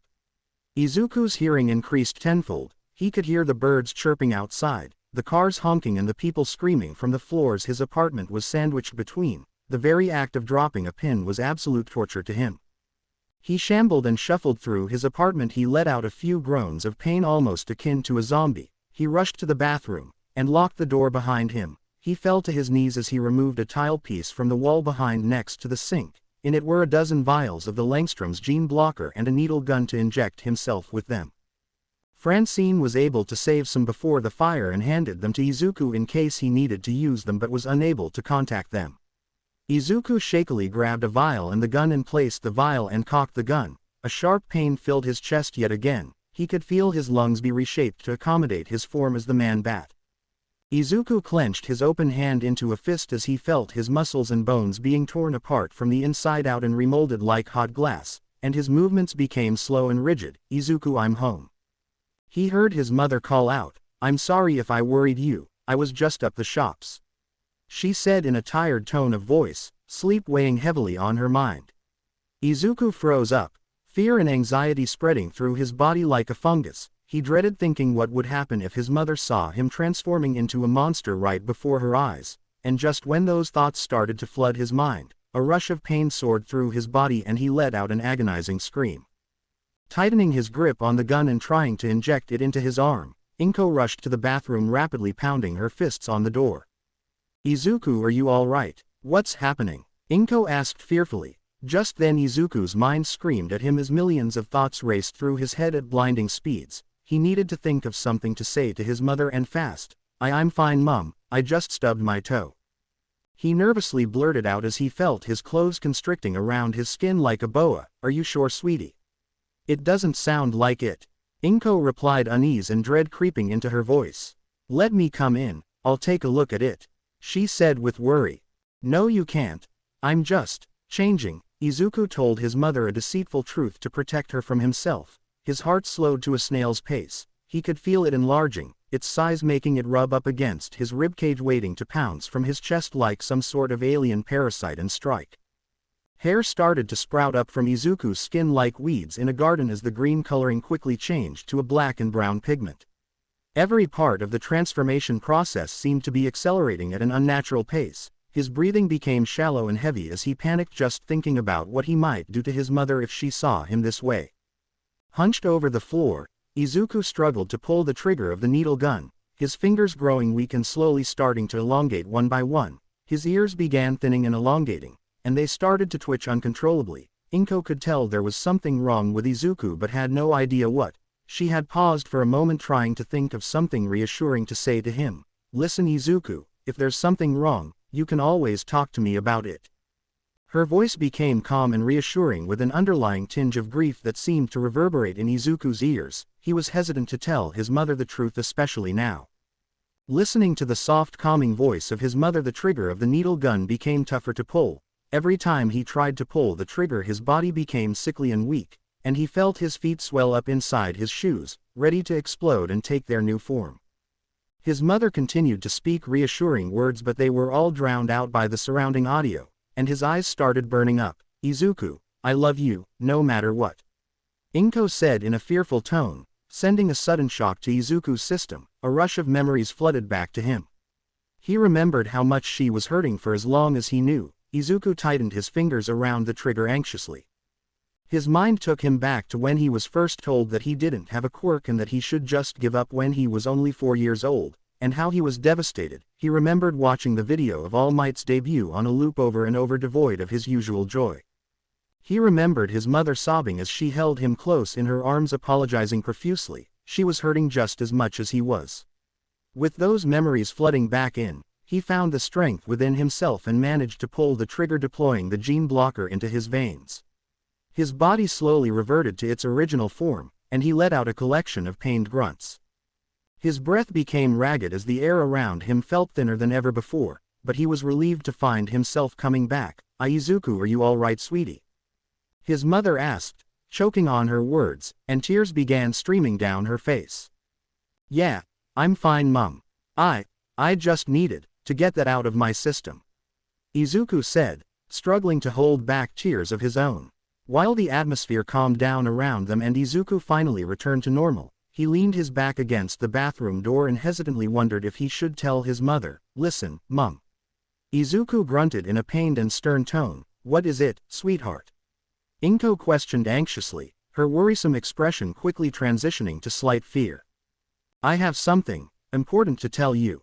It's about a job I was offered recently," he said in ragged breaths. "Izuku, please, sweetheart, you're capable of making your own decisions. You don't need me to approve or even acknowledge them," Inko said, her voice carrying years of regret and resentment towards herself. Izuku was taken off guard.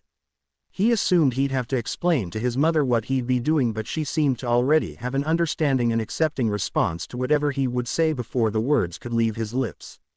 "All you need to know is I love you, all of you," she said in a placid tone. Tranquility washed over Izuku. "And that's all I have to say on the subject." She spoke with tears overflowing from her eyes, choking slightly. Despite those calming and reassuring words, Izuku could sense the underlying pain and self-loathing in his mother's voice. She wore a mask of resilience and calmness to hide her guilt, her grief, and her loss. Izuku wanted to be told he could become a hero too, but she was too preoccupied with protecting him. I love you, Mum." Izuku spoke with a stinging sense of sadness. "I love you too, sweetheart." She responded with a tone that was cuddly and loving. She used to mask her true feelings. She placed her back right up against the door, just lying there with Izuku. A cold breeze flowed through the apartment but was not unwelcome. The soft beams of light peering through the windows kept Izuku and Inko warm. "Sweetie, when you're ready to come out, I'd like your help to pack away the groceries," she asked. "Why, yeah, of course, Mum," Izuku responded in a solemn tone. He lay on the cold tile floor of his bathroom, pondering if he had made the right choice to train under All Might. Izuku hated the thought of hurting his mother, withholding the truth from the one person who raised him all by herself, the one person who managed to give him the strength to inject the gene blocker into himself when he felt he was about to become lost to his mind and body. The Takoba Municipal Beach Park, once a beautiful and sprawling beach, was now a landfill covered head to toe in mountains of garbage. Izuku had followed All Might's instructions to a T. He woke up at the crack of dawn and immediately made his way down to the designated location, running from his apartment.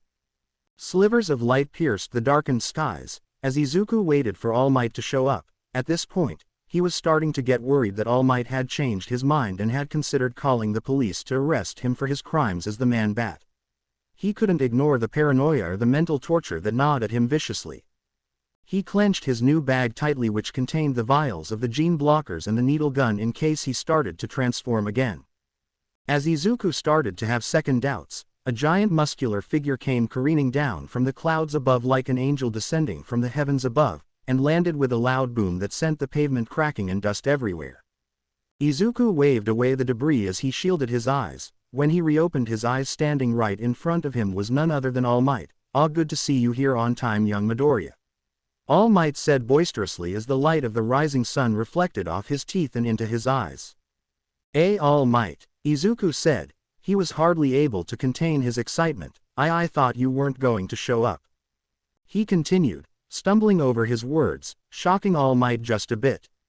"Weren't going to show up," All Might repeated in a light-hearted and humorous manner, pretending to be shocked and appalled. "Don't you trust me, young Midoriya?" he asked in an overacting and teasing tone. With a quick clear of his throat, "Wheel Midoriya, are you ready for your training?" The tone in his voice became more serious as he dropped his muscle form, returning to his emaciated form, his eyes sunken in and hollow, and his sclera turned black. "Yes, and with this, I can become a hero, too, right?" Izuku quizzed, staring up at All Might with huge green starry eyes filled with hope and wonder, his entire body dripping with anticipation and excitement, waiting for his idol's response. "Of course not. Your body can't take it," the skeletal figure said boldly and boisterously, shattering Izuku's hopes and dreams once again. Izuku stood there in front of his hero, his jaw left gaping, and he was rattled.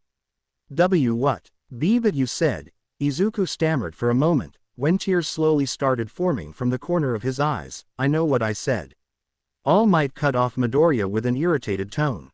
"What I mean is, your body can't take it, yet," All Might said, correcting himself. Izuku wiped the tears away from his eyes, and a feeling of suspense permeated the air, waiting on All Might's next words, trying to anticipate what he might say next. "You must first become a physical and mental paragon. The very embodiment of heroism." The older of the two continued to speak with spectacular levels of conviction as he glared at Izuku with absolute power shining in his eyes. "And to help with that, I called in a favor from a colleague of mine from America." Izuku's interest peaked, and when Izuku looked behind All Might, he could see the silhouette of a massive figure not too dissimilar to All Might's. As the figure got closer with each passing step, Izuku felt a sudden spike in anxiety as his heart started to race and a downpour of sweat began to accumulate from his forehead. Izuku started shaking violently like a jackhammer as he got a better look at the figure who was now rapidly approaching. The figure had a distinguishable build, appearing muscular and tall, almost like All Might but relatively smaller. Izuku seemed to notice a smile as warm as his but different enough. They shifted from a walking pace to a running speed that oozed with authority, power and conviction with every step. Izuku felt a sudden spike forming in his heart as he watched the figure barreling towards them. The figure burst from the shadows, landing on the pavement with a thunderous boom, cracking the concrete and knocking Izuku to his feet. When he looked up, there stood in front of him was a tall woman with a well-muscled build, wearing a white tank top, dark green cargo pants, with a pair of red hiking shoes to finish it up. She had elegant facial features, narrow eyes, and long flowing blonde hair tied up into a ponytail that shined like molten gold in the rising sunlight. Izuku was awestruck and his jaw was slightly ajar. He couldn't believe his eyes. He gazed at her, his heart pounding in his chest like a hammer against nails on a metal sheet. Izuku bathed in the morning sunlight, his eyes glued to the giantess that stood before him. Despite his initial shock, he could see her powerful glance peer through his soul, with a smile as warm as All Might's but different enough. As Izuku sat there on the pavement staring on in total shock at the Amazonian woman, All Might cleared his throat to grab everyone's attention. "Izuku, I would like you to meet." But before All Might was allowed to finish his sentence, Izuku yelled out, "Star and Stripe." The muscular woman let out a hearty and genuine laughter. "Guess the kid's smarter than you give him credit for," Kathleen admitted in a fit of vigorous cheer as she nudged her giant elbow into All Might's side. All Might stood quiet with an irritated scowl plastered across his face, Kathleen's elbow digging deep into his bony arm. An annoyed scowl filled the edges of All Might's face. "As I was saying, I would like you to meet a colleague of mine from America, Star and Stripe. She will be helping me train you." He continued to speak with conviction as he glared at Izuku with absolute power. "What?" Izuku asked, stunned to hear that not only would All Might train him but so was America's #1 hero as well. Izuku couldn't believe it. His heart swelled with excitement, and he started to vibrate at unseen speeds, and he let out a tiny high-pitched squeal of joy.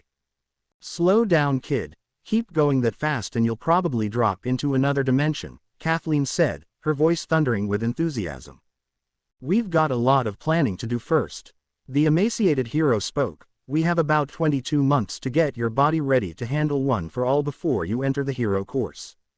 He said, his voice teeming with authority and power. That reminds me, young Midoriya, what hero school do you have your sights on? He asked curiously. Izuku didn't need to think long and hard for his answer, as deep down in his heart he already knew the answer. Ua. He answered quickly with a smile growing to the corners of his cheeks. So you want to go to All Might's school?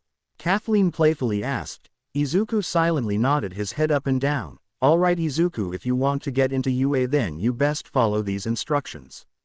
All Might handed Izuku a booklet that read, The American Dream Plan, in bold text.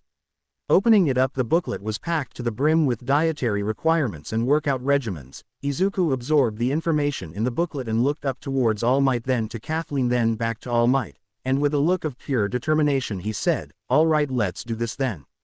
He said with wild enthusiasm and a look of overwhelming joy. Izuku was rather hesitant about his task, but the more he thought about it he realized he didn't have much to lose, so he accepted it, and from then on his 22-month training began. Kathleen and All Might sat together watching Izuku begin cleaning up the beach. Why did you bring me here if you were just going to get him to clean up the beach? Kathy questioned. I don't know about you, but I don't think he'll finish that up in time for me to properly train him. All Might looked at her with a serious appearance. His eyes scanned the area for any pedestrians who could eavesdrop on their conversation, and when he confirmed that there was no one he leaned into Kathleen and whispered into her ear. Kathy, I wasn't entirely honest with you. I didn't want you to just come and train my successor, but I need your help to try and fix a certain problem. He cautiously whispered into the heroine's ear. I know that using your quirk outside of hero work is forbidden and you can face heavy scrutiny and punishment from the American government, but I'm begging you to use your quirk to help Izuku just this once. He pleaded with his colleague. Kathleen was conflicted about what to do. On one hand, All Might was the one who inspired her to become a hero and she felt like she owed him some kind of life debut because of it. On the other hand, it was a matter of national security if she used her quirk outside of America. She looked at All Might, his gaunt and skeletal form a hollow shell of the hero she looked up to. She then looked towards Izuku, who was just as skinny as All Might now. However, she could see the determination on his face. She could feel the fire burning deep within him to do the right thing and save people. Turning her head back to All Might, she could see all the traits of All Might that she looked up to dwell deep inside Izuku. She leaned down towards All Might. What do you need? She questioned. Her tone conveyed a level of compliance but also demanded better answers from All Might. If she was going to use her quirk, she better know what it was for. I hope you guys enjoyed this video. Please make sure to like and subscribe to the channel. Now we will see you in the next video.